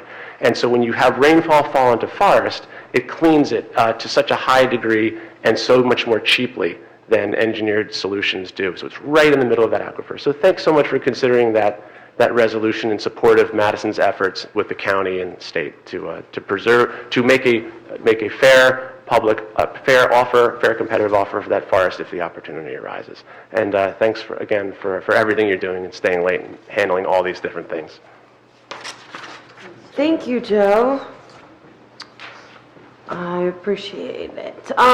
Do we have any callers on Zoom? Yes, first up is Claire Whitcomb. Hello, can you hear me? Yes. Okay, my name is Claire Whitcomb, Whitcomb. I live at 12 Fairwood Road in Madison.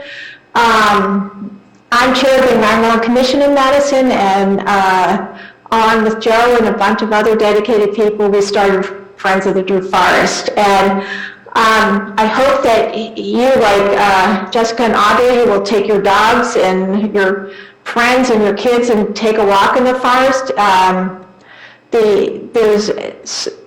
It's teeming with wildlife thanks to the restoration, and it has some of the oldest trees in Mars County, and some of them were probably there when Daniel Drew purchased the property. It was called an estate called the Forest, and ever since 1867 it's been known as a university in the forest. And the 53 intact acres that are at risk, that are called the forest today, are, as noted, a primary aquifer recharge area, and they were fenced in 13 years ago. There's 22 fenced acres that have walking trails, and there's a remarkable restoration that's taking place. Invasive plants were removed, and native plants were planted, and then some things that had just gone dormant came back on their own. So what it offers is, first of all, a connection to the neighboring parks, Giraldo, the Wanaka, the Great Swamp Watershed, but it is unique in its own right in that I think if it gets saved as a conservation park, it will be a regional draw for education purposes, because forests that have this understory of native plants and trees are extremely rare. We have, deer chewing everything in sight, and to see a forest with this kind of rich plant life, you really have to go to Pennsylvania, to the Catskills. The other thing I also want to say is that Drew has historically significant buildings that date from the time when it was the estate called the Forest, and it's getting this money will help support a university that is an economic engine in Mars County. Drew's students, professors, and approximately 500 employees live, shop, and dine in far-reaching regions. I live in Madison, and as far as I can tell, they don't go to bars in Madison. They're in Morristown, and the regional youth and sports programs use the state-of-the-art gym at Drew. The Shakespeare Theater draws all kinds of visitors to our area who eat in our restaurants. So it's kind of it's a whole ecosystem that we would be supporting by preserving the forests.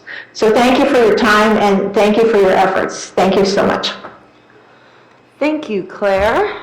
Do we have anybody else? Yes, next up is Dot Stillinger. Yes, hello. Can you hear me? Yes. Okay, good. Yes, I'm Dot Stillinger. I live on Murray Avenue in Charlton Township. I'm associated with the Great Swamp Watershed Association. I'm actually chair of the Land Preservation and Advocacy Committee. Just want to make a couple of remarks, and thank you very much for being willing to hear me tonight. The first remark is that Claire's comments are no-brainers. And furthermore, We have to take a regional approach to preserving open space. The fact that the Dewey Forest lies within Madison doesn't mean it doesn't have implications for Chatham Township. So I would strongly urge everyone to consider all possible means to preserve that land. My other remark is to remind everyone that the Rolling Knolls meeting on Tuesday, February 15th at 6 p.m. to discuss the EPA's cleanup remedies for this Superfund site in Chatham Township. The Zoom link is on the web page of the Great Swamp Watershed Association, and everyone is invited to join. The Rolling Knolls Superfund site is a gorgeous 140-acre parcel of open vacant land at the end of Britton Road. And this property could be the missing link in a possible trail connecting Green Village Road near the post office to the existing refuge trail on Myersville Road. The principal responsible parties, Chevron, Novartis, and Nokia, the people who dump the most waste and who have to pay the most for the cleanup, want a minimal removal of pollutants. That would result in residents not being able to enter the property, so there would be no possibility of trails. The Federal Environmental Protection Agency will make the final decision on what kind of cleanup will happen. The Great Swamp National Wildlife Refuge, the Great Swamp Watershed Association, and many residents want to see a cleanup that will allow trails and other passive recreation on the property, all of which lies within Chatham Township. The whole Superfund site lies within Chatham Township. Wouldn't it be so much better for the town to be able to say, yes, that property in our town has trails we all can enjoy, then no, can't go there, it's a toxic Superfund site in Chatham Township. Once the EPA makes its decision, there will be no going back. If you attend the meeting next week, you will have the opportunity to let the EPA know what you would like to see happen on the Rolling Knolls property. A proper cleanup will allow hiking and other passive recreation, will keep the streams leaving the property cleaner, and will raise property values in the area. I want to thank you very much for hearing me out. Thank you, Dot. Is there anybody else? Yes, I believe this is about what we talked about before, but there's a Marie Nielis. Marie?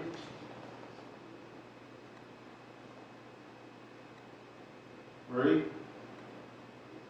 You're muted?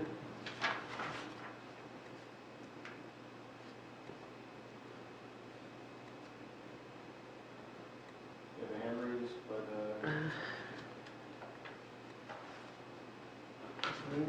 Hello? Hi. Hi. It's actually Daniels, as opposed to Mary. We already read your comment. You're only allowed one comment per. Yeah, but I don't think we absorbed the whole 5 minutes. So if I could have just a minute, that's all I appreciate. Okay, keep it This has quick. been going on 6 months, that I have been trying to communicate with the committee and have been told, well, we've got to check with this person, we've got to check with that person.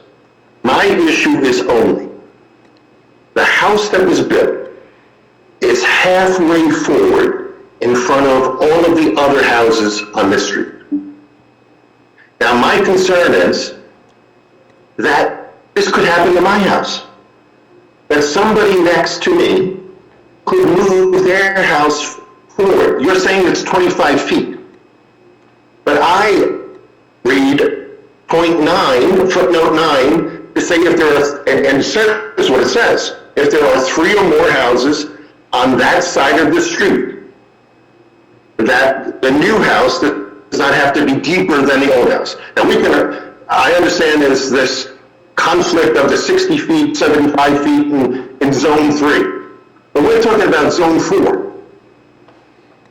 So this could be that there are houses in front and houses in back And is the committee going to agree with that? Because this is not just going to be Chatham, Yarmouth Road.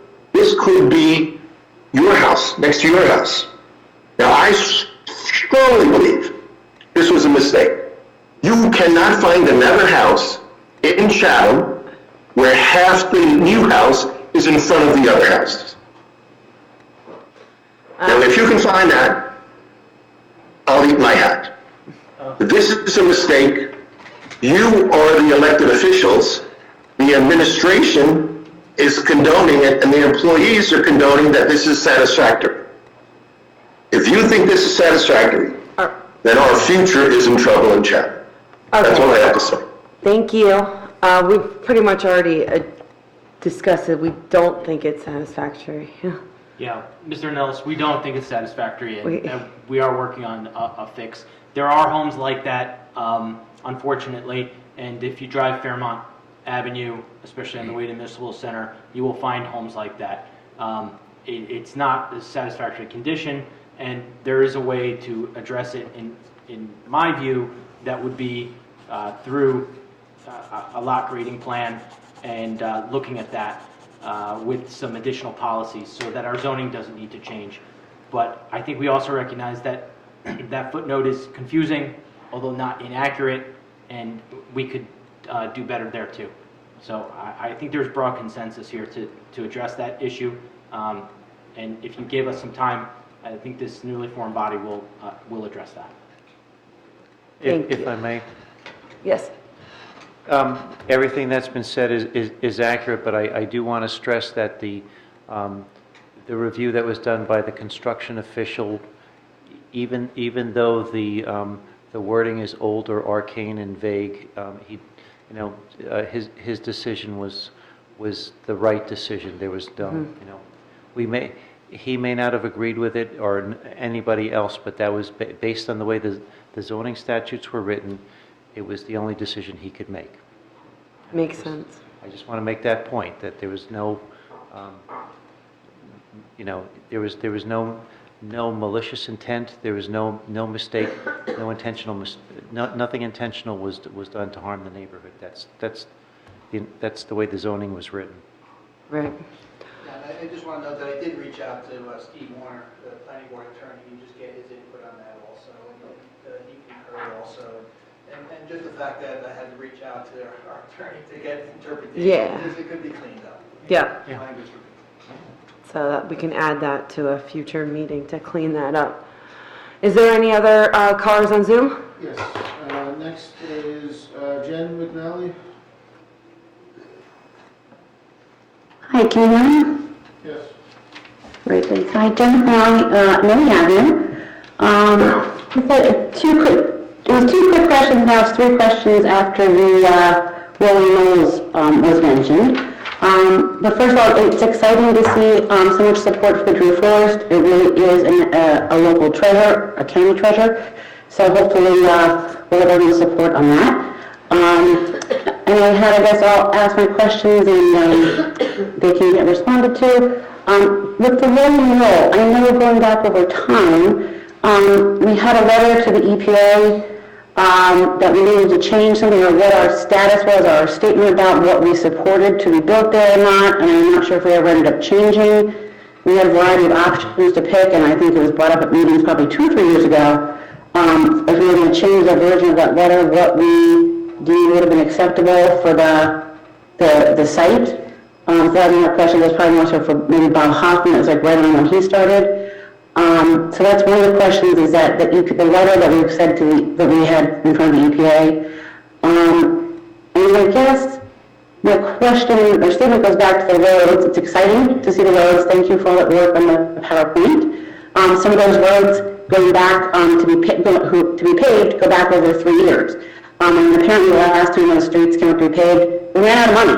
So it's exciting to see that those roads are going to get their repaving done. My question with the roads is that with the roads, and some of our county roads, obviously, so North Chatham Township roads, are we going to install new traffic lights with any of these? Or will we duly noted with some of the county roads, when we speak to the county, some of these traffic lights are dilapidated. I know there's one on the avenue I look at, and it's 3 different shades of green, and it looks probably older than Mary Avenue itself. But as you drive around town, the traffic lights are really in poor condition as well. So I was wondering if that's something that goes along with the road project.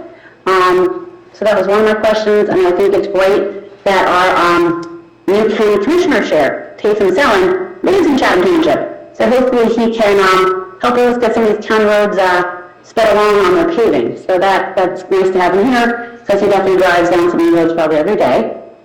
And what was my other question? I think that was really the roads and the traffic lights. The traffic lights are really in disrepair. Not in disrepair, they do work, but they're really on their last legs.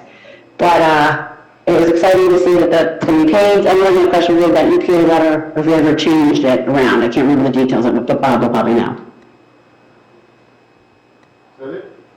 Yep, thanks. Legal, do you want to opine on that? Carl Woodward is the attorney, he's representing the town regarding the rolling mill, so I have to reach out to him to get any information. Okay. The letter that she was referring to, I think it was 2019, before my time, but the committee, the township committee at the time, had written a letter to say that they preferred option 3. Or it might have been the attorney sent it on behalf of the committee, but it was to say that they preferred option 3. But the township, the PRPs, the landowner, the Great Swamp Watershed all came back with a subsequent letter saying that it's the desire of all parties involved to make sure that there's public access. So that letter was not rejected, but we clarified what... Superseded, I think, would be the word. Yes. The MOU that we entered into with those other entities, I think, clarified that notwithstanding what anybody had previously said was their preference, this group collectively, I can't remember all the various acronyms, there was a lot of them, but, including the Township Committee, wanted to present a unified front that it was our preference that the solution involved public access for passive recreation. Right. There was the letter that was, the original letter was sent probably in 2019, and that was the foundation for a meeting that occurred that you've both alluded to. And then there was a letter that was signed by, the MOU that was signed by all parties. So it was signed by the township, by the Great Swamp Watershed Association, by the U.S. Fish and Wildlife, and I'm missing one. Who? Trust. Mealy Oh, Trust. yes, yeah, the most important, the Mealy Trust. So yes, so that letter followed probably a year later. Any other callers? One more. It's a phone number ending in 7778. Good evening, this is Stuart Carr from 3 Crestwood Drive in Chatham Township. I have 3 items, 2 procedural and 1 on the rolling knolls briefly. First item, I'd like the committee to reconsider the issue of the 1 comment period versus 2 public comment periods during the meetings. I know you had some good discussion over a couple weeks ago about that, but again, I think, at least from my perspective, the rationale for going to the single meeting was somewhat less than robust. And I would encourage everybody to put back the 2. I know that there is time constraints, there is voluntary, volunteer time constraints, et cetera, but again, it is the public's time. If the public wants to be cranky late at night, obviously I think it's very important, and I think that the committee ultimately does serve the constituents, and the idea of having 2 comment periods, even though it's only required to have 1, I think should be revisited and hopefully, be reinstituted. Again, that goes back, at least to my recollection, at least to around calendar 2004 or 5, probably much, prior to that. So I think it was a big step to go from 2 to 1, starting a couple weeks ago, notwithstanding the rationale for that. So anyway, if you could please give that some consideration. Number 2 item, and I couldn't understand Mr. Lois because I'm watching this on Zoom, and that's the reason for my comment. This Zoom that you have now, again, continues to be, I think, substantially inferior to what we have with Chatham Borough and Chatham Borough Planning Board and the School District of the Chathams. I came home late last night around 10:15 or so to catch the last part of the school district of the Chatham's meeting. The meeting had ended, but it just so happened that their meeting had already been posted on YouTube, and I could watch the whole meeting, right there, literally 2 hours after the meeting had ended. Here in Chatham Township, it takes us days and days to get it onto the website, and it actually is not, particularly high quality. So I think Mr. Lois was referencing that in his communications comments of a minute ago, but again, it was just a little bit garbled watching it here on Zoom. So I think that's part and parcel of, I think we should really consider getting our act together a little bit on that, because I think that would, really help things substantially.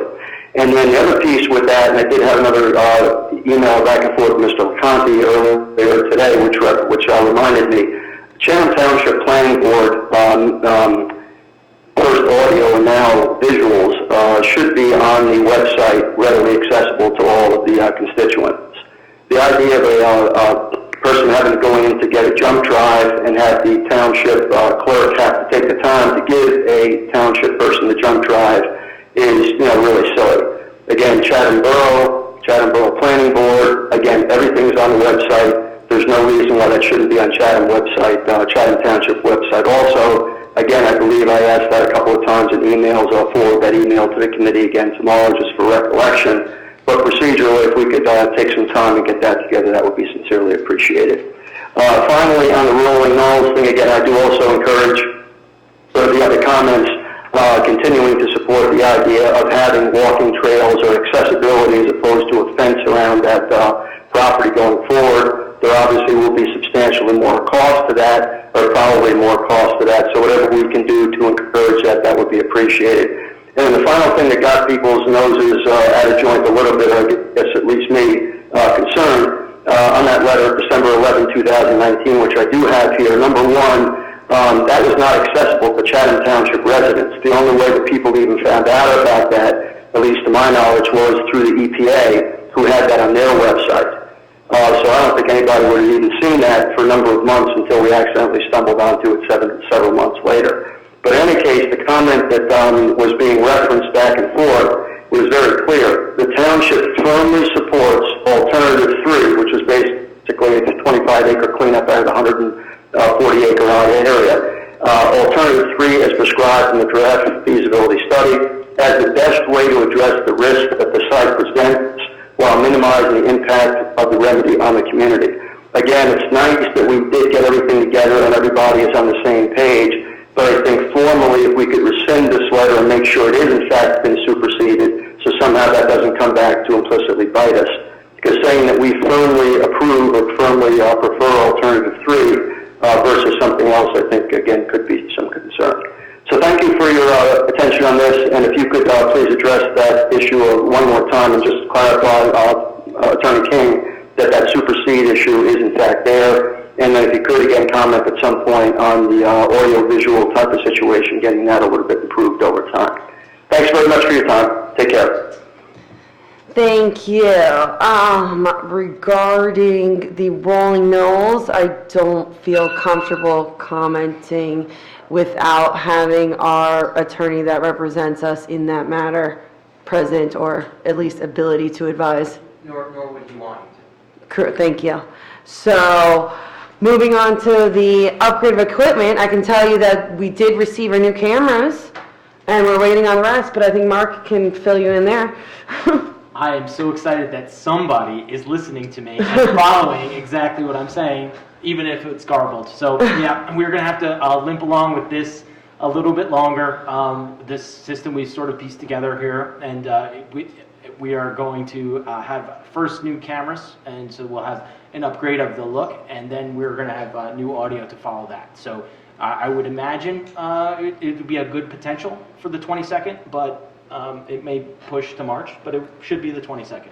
What about streaming? Is that possible? What's the deal with? Yep. Maybe you can explain that.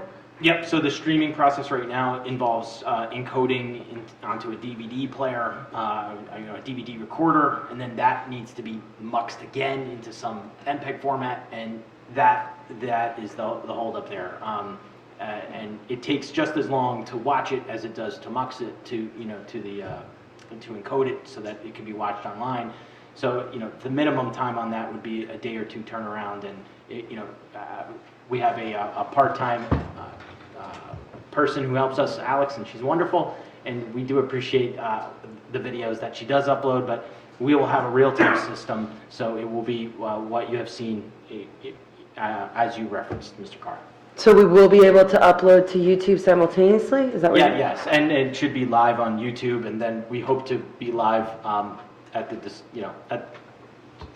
Okay, so, following policy changes with the communications committee, we may be live in other venues as well. So. oh, amazing. Okay, so it's going to be streaming on YouTube, so it'll be simultaneously, so right after the fact, people could go immediately watching on YouTube?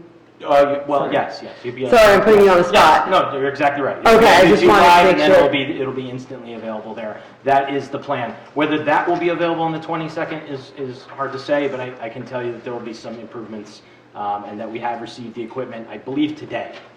Yes, this morning, so the cameras came this morning, and we're waiting. The delivery is scheduled for Friday for the microphones and the cables.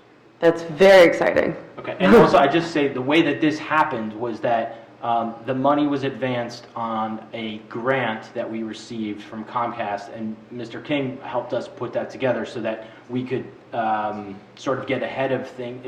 We've been sitting on this for almost 2 years, I believe, and so this is a process that we could have begun, and finally we put all the nuts and bolts together to get it moving. So I'm very pleased that we are. Hopefully at the next meeting, we'll show at least some sort of improvements, at least with the video quality. That we can say. Okay, awesome. So just to be clear, the YouTube live streaming is a separate, that's a next step. That's Yes, not it's on another, the it's immediate another horizon. step, right. That's just a plan. But everything Mr. Carr has asked for is in the notebook, and Is in the works. Yeah. Awesome. And I believe Zoom allows us to do streaming through Facebook Live and YouTube. I just want to do some playing around to see how it works before we go live with it. Okay. Awesome. So I guess we can close the hearing of citizens. And then, sorry. Hold on, there was a question about streetlights. I was just kind of curious about that. I'm just kind of going off the top of my head, but they seem to largely be on county roads. Do we have township-owned streetlights, or that are our responsibility, or how does that work? Well, it's the traffic lights, just to make sure we're Traffic clear. lights. Yeah. Traffic signals. Yeah. They are located on the county roads. We do coordinate with the county, and there is some responsibility that the township has related to those. So I was going to touch base with Bob and just see where we are. The one light at the corner of Green Village and Shunpike, that's in need of upgrading. And there was a county plan that they proposed to rearrange the lanes in that area, and they went back to, they got feedback from a prior township committee, and they went back to the drawing board. So we probably should touch base with them and find out what's going on with that particular light, because that light is over. Which one is that? There's two of them. The Green Village, the one that's closest to By the Shell station. Yeah. Oh. Yeah, both those lights actually. Okay. Yeah. So we need to coordinate that with the county, because they had plans of modifying the lanes, and so that they were going, no point in upgrading and investing in that light if the town does have a certain responsibility with that. But we don't want to do it twice, and so we need to touch base with the county and where they are with that plan. They just rebuilt the curbs there, though. Yeah, they're doing repairs on it, and they're certainly keeping it safe and keeping it operational, but those heads are old. So we need to follow up the county and see what they're doing with that. Yeah, they're not digital, right? They've been quiet for a while. Yeah. We need to see where they stand. Just to follow up Mr. Carr's question on the planning board meetings on the website, same thing, rather than going to get, I thought we were moving in that direction as well. And I'm not sure who I'm looking at. The planning board meetings, right now, people have to go to you, he was saying, and they have to bring a flash drive, and then you'll transfer the audio onto the flash drive.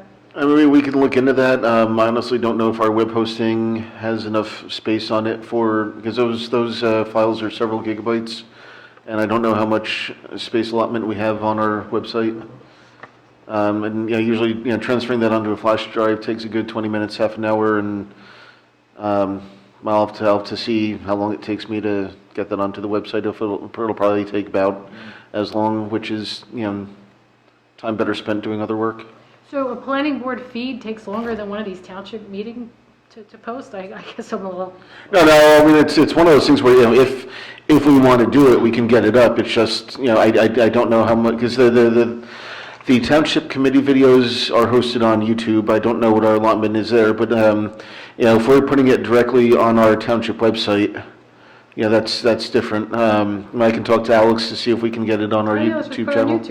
Yeah, now, if I understood Mr. Lois correctly, I think, and I don't want to put words in your mouth, I think what you said was, we're focused on these meetings first, but that the long-range plan is to eventually get all this other meetings up on YouTube as well. Well, I think we should just be careful about talking about the planning board just because they're autonomous. But besides that, then the zoning board also could go online. They may come back into this room. If they were back in this room, then that fix would be in place. The same fix that we have. So it would be. It's a lot of. Those are interrelated issues, right? If at some point we do the YouTube live streaming and the Facebook live, that would probably solve the issue right there. Well, yeah, first, let's, yeah. One at a time. If we do that. Walk before you run. Yes. Okay, so seeing no one else left to speak, we will be closing the hearing of citizens and moving on to the introduction, or the final adoption of ordinances. Can I get a motion to, it's a public hearing, right? Yes. So, okay. So first we have our salary ordinance, which... Is it two separate public hearings? Yes, each one gets its own public hearing. Okay. So ordinance 2022-01, ordinance to provide minimum and maximum range for compensation for certain positions of employment in the Township of Chatham in the County of Morris, New Jersey, effective January 1, 2022. First, we should have our public hearing on that ordinance. Okay, so do I have to read the whole public hearing information again? No, just the same rules apply. Same rules apply, okay. And we will open the floor to the public. Seeing no one, is there anybody on Zoom?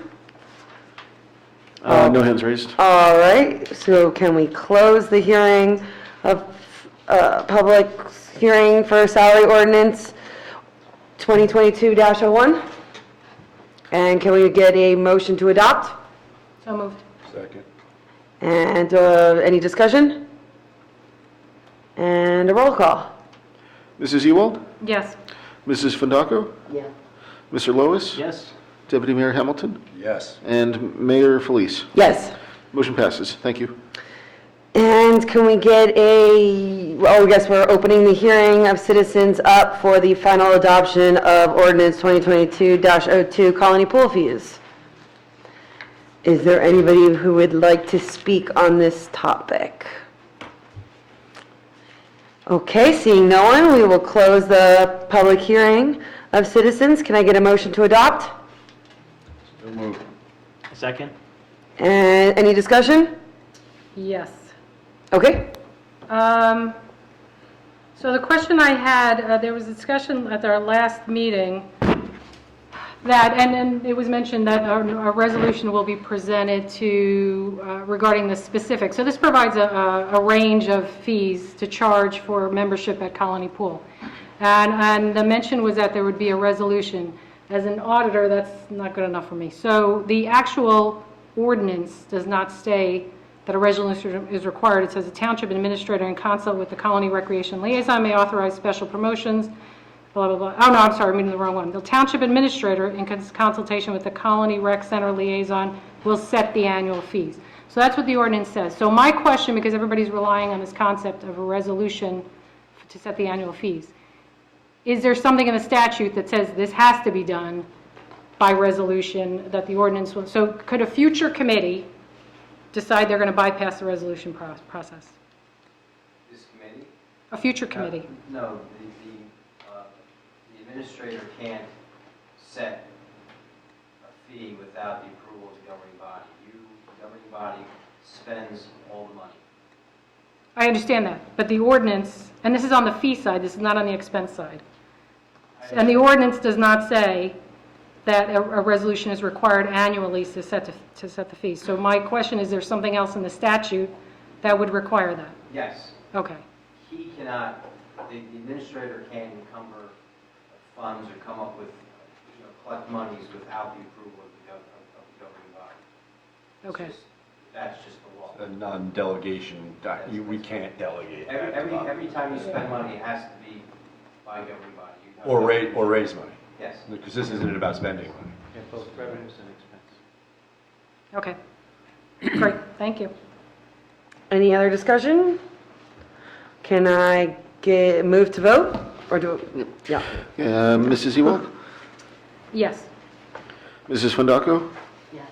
Mr. Lois? Yes. Deputy Mayor Hamilton? Yes. And Mayor Felice? Yes. Motion passes. Okay, we're moving on to, let's do the consent agenda first. Can I Okay. get a motion to adopt the consent agenda? I move that we adopt the consent agenda as amended. Second, anybody? Second. Just as a quick review of which resolutions that includes, we took out 2022 049, 057, and 062. So all the rest remain? Okay, all in favor? Well, 62 was just removed from the agenda, not Yes. taken Yeah. out, just to be clear. Yeah, that one was removed completely, and then the other two were pulled for a separate vote. So if you're ready for a vote, Can we go all in favor? this is roll call. Okay, roll call then? Mrs. Ewald? Yes. Mrs. Fondaco? Yes. Mr. Lois? Yes. Deputy Mayor Hamilton? Yes. And Mayor Felice? Yes. Motion passes. He's giving you a hard time. All right, resolution 2022-049, authorization to sign developers agreement to Sterling Properties. Who wanted to discuss that? This was me, and I just wanted a point of information. This is regarding the minor subdivision on at Dixie-Dale, right? At Hillside Avenue? Yes. The one across the street on the other Yes, side, Hillside? the 5-lot subdivision, yes. In this 5-lot subdivision, okay. It was initially 3, then 4, then 5, and now it's 5. It's something like that. Yes. I'm messing up the history a little bit, but my question is, why is this before us? This is before the Township Committee, because one of the 5 lots is going to be for, to help us satisfy our affordable housing obligations. So the developer is turning over one of those lots. It's supposed to be ready for construction. The term eludes me. What's the? Pad ready. Yeah, it's pad ready. So this was part of an agreement that had been worked out previously. There was a delay in the agreement because the developer had to provide the township with some information that was eventually put onto the plot plan, and then there was some payments that had to be made, and so now it's ready to be brought to the governing body for conclusion. So this is part of our round 3 affordable housing obligations. This is part of the settlement, the implementation of the settlement. And then the developer's agreement, what it basically puts forth is what the developer has to do with regard to infrastructure for that site as well. Okay. And then the variances and design standard waivers, are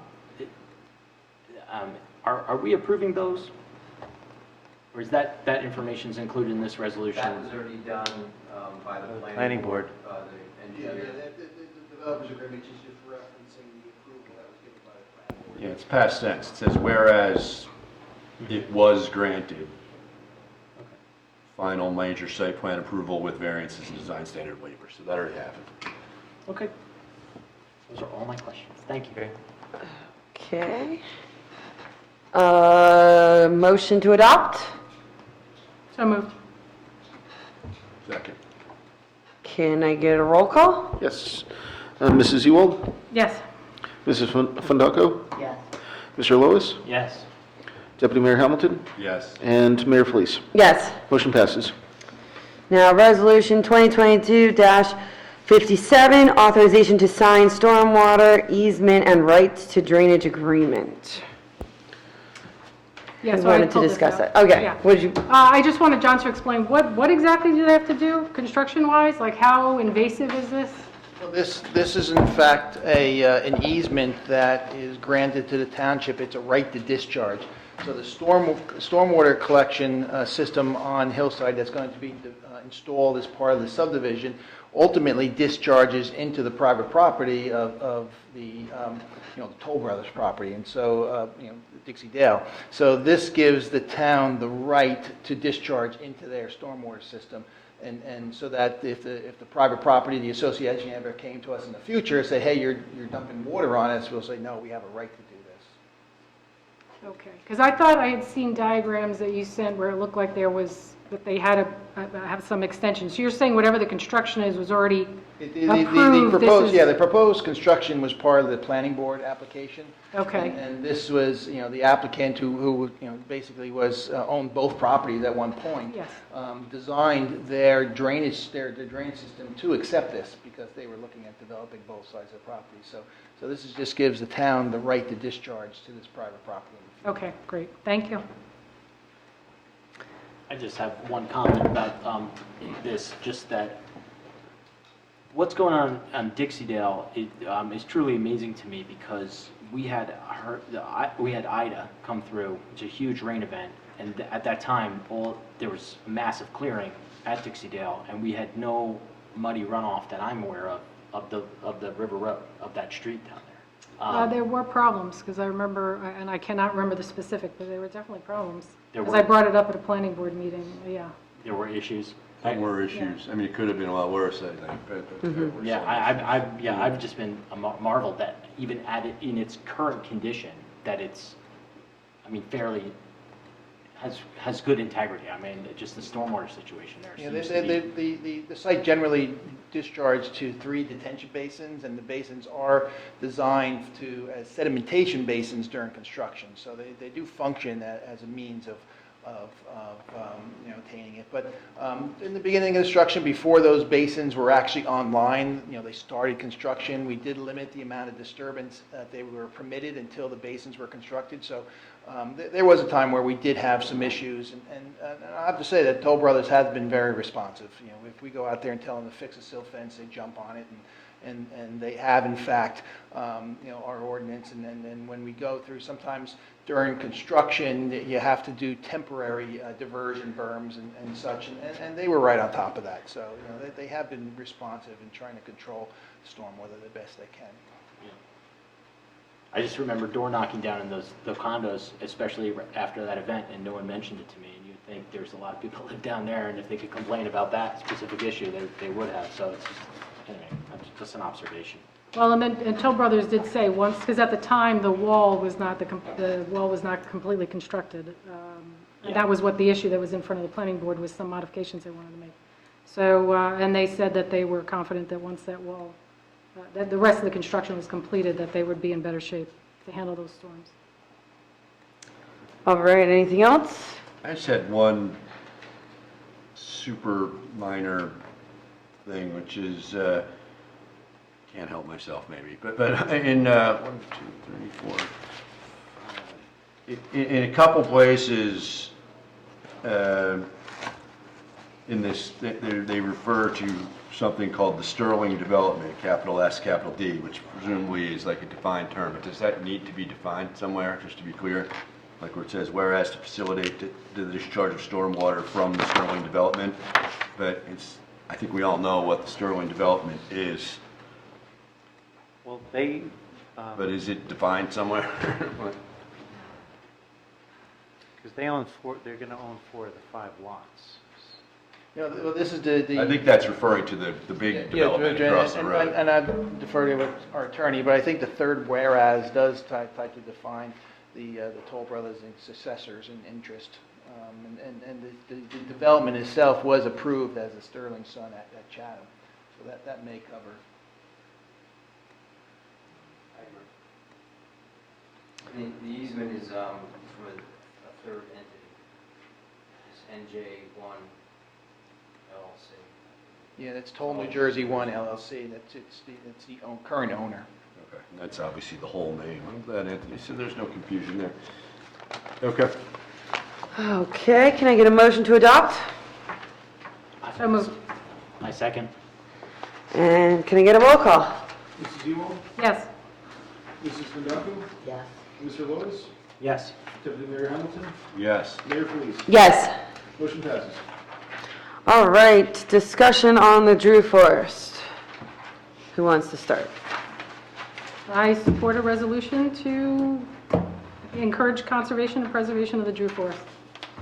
Agreed. I mean, what's the issue for discussion here? I mean, what we're talking about, I just want to be 100% clear. I saw the email traffic and obviously Mrs. Romeo's comments and Mr. Connolly's comments, but is that what we're talking about here? Effectively, this body saying, yeah, we think it's a really good idea that property be preserved by somebody? Yeah, I mean, Yeah. more or less just sort of, That's what it is. I don't And then want to downplay it, but symbolically, Yeah. stating that we support that concept wholeheartedly. there is, and Because I there's, certainly do. yeah, and there was a resolution that was prepared, and if the Township Committee wants to adopt it, it'd be resolution number 66, and you can use that as your resolution to support the preservation of the Drew Forest. You mean right now? Did you, It was in the packet on December 4th, That was the next February one. 4th, I'm sorry, February 4th, yeah. So if, is there paper copies there at the? Yes. Yep.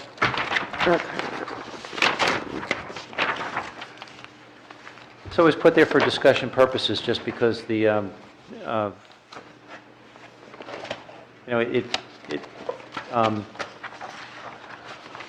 Supporting the efforts Yeah. of people who are trying to preserve the acres.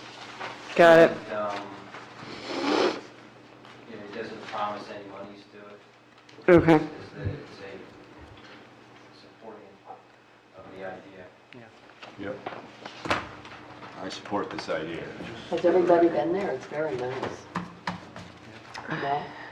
And the resolution came out of their fact sheet, Yeah. so Oh, you I have it. put it together. Very nice. Yeah. Anybody else have any comments or anything? Everybody's looking at me, so I'll make a comment. Who wouldn't want to preserve a forest? I'm certainly for it, preserving a forest, and I would definitely be for this. I would just like to say that we have significant environmental issues in our own town that we all also support, which would be, I think, the environmentally sensitive ridge above River Road, some blue acres and some conservation type easements against Passaic River to protect that. And if we're getting into talking about what's going on in other towns, while I support this, I would suggest that we should consider discussing the massive redevelopment on River Road by Chatham Borough and what that would do. And I think Joe Azraelian's written some letters about that as well. And so I think if we're going to be talking about neighboring communities, that's one of the things we should put on our radar for the future. I agree. Obviously, we all want to preserve the forest, so I think that's an easy one. And I also agree, River Road is in our town, and we want to make sure that's preserved properly as well, so I agree with that. Yeah, but it's in the borough. You're talking about what they're doing in the borough. Well, how it impacts our town. Yeah, And if we're getting into the business of adopting resolutions of what we would like to see in other towns, basically, I think is what Mr. Lois is saying. Yeah, and one that really impacts us, and if the Environmental Commission's taking this up as a mantle, I would encourage them to look at that. And maybe we would send a letter to the effect to the Environmental Commission that they might look at that development and its potential impact on our area. I don't disagree. All right, can we get a motion to adopt Resolution 2022-66? So moved. Second. Okay, roll call? Mrs. Ewell? Yes. Mrs. Fandako? Yes. Mr. Lois? Yes. Deputy Mayor Hamilton? Yes. And Mayor Felice? Yes. Motion passes. All right, and can we close the meeting now? We're all done, right? Nothing more? All right. Motion to adjourn. So moved. Those in favor? Second. Oh, second. And now, all in favor? Aye. Thank you. Have a good evening.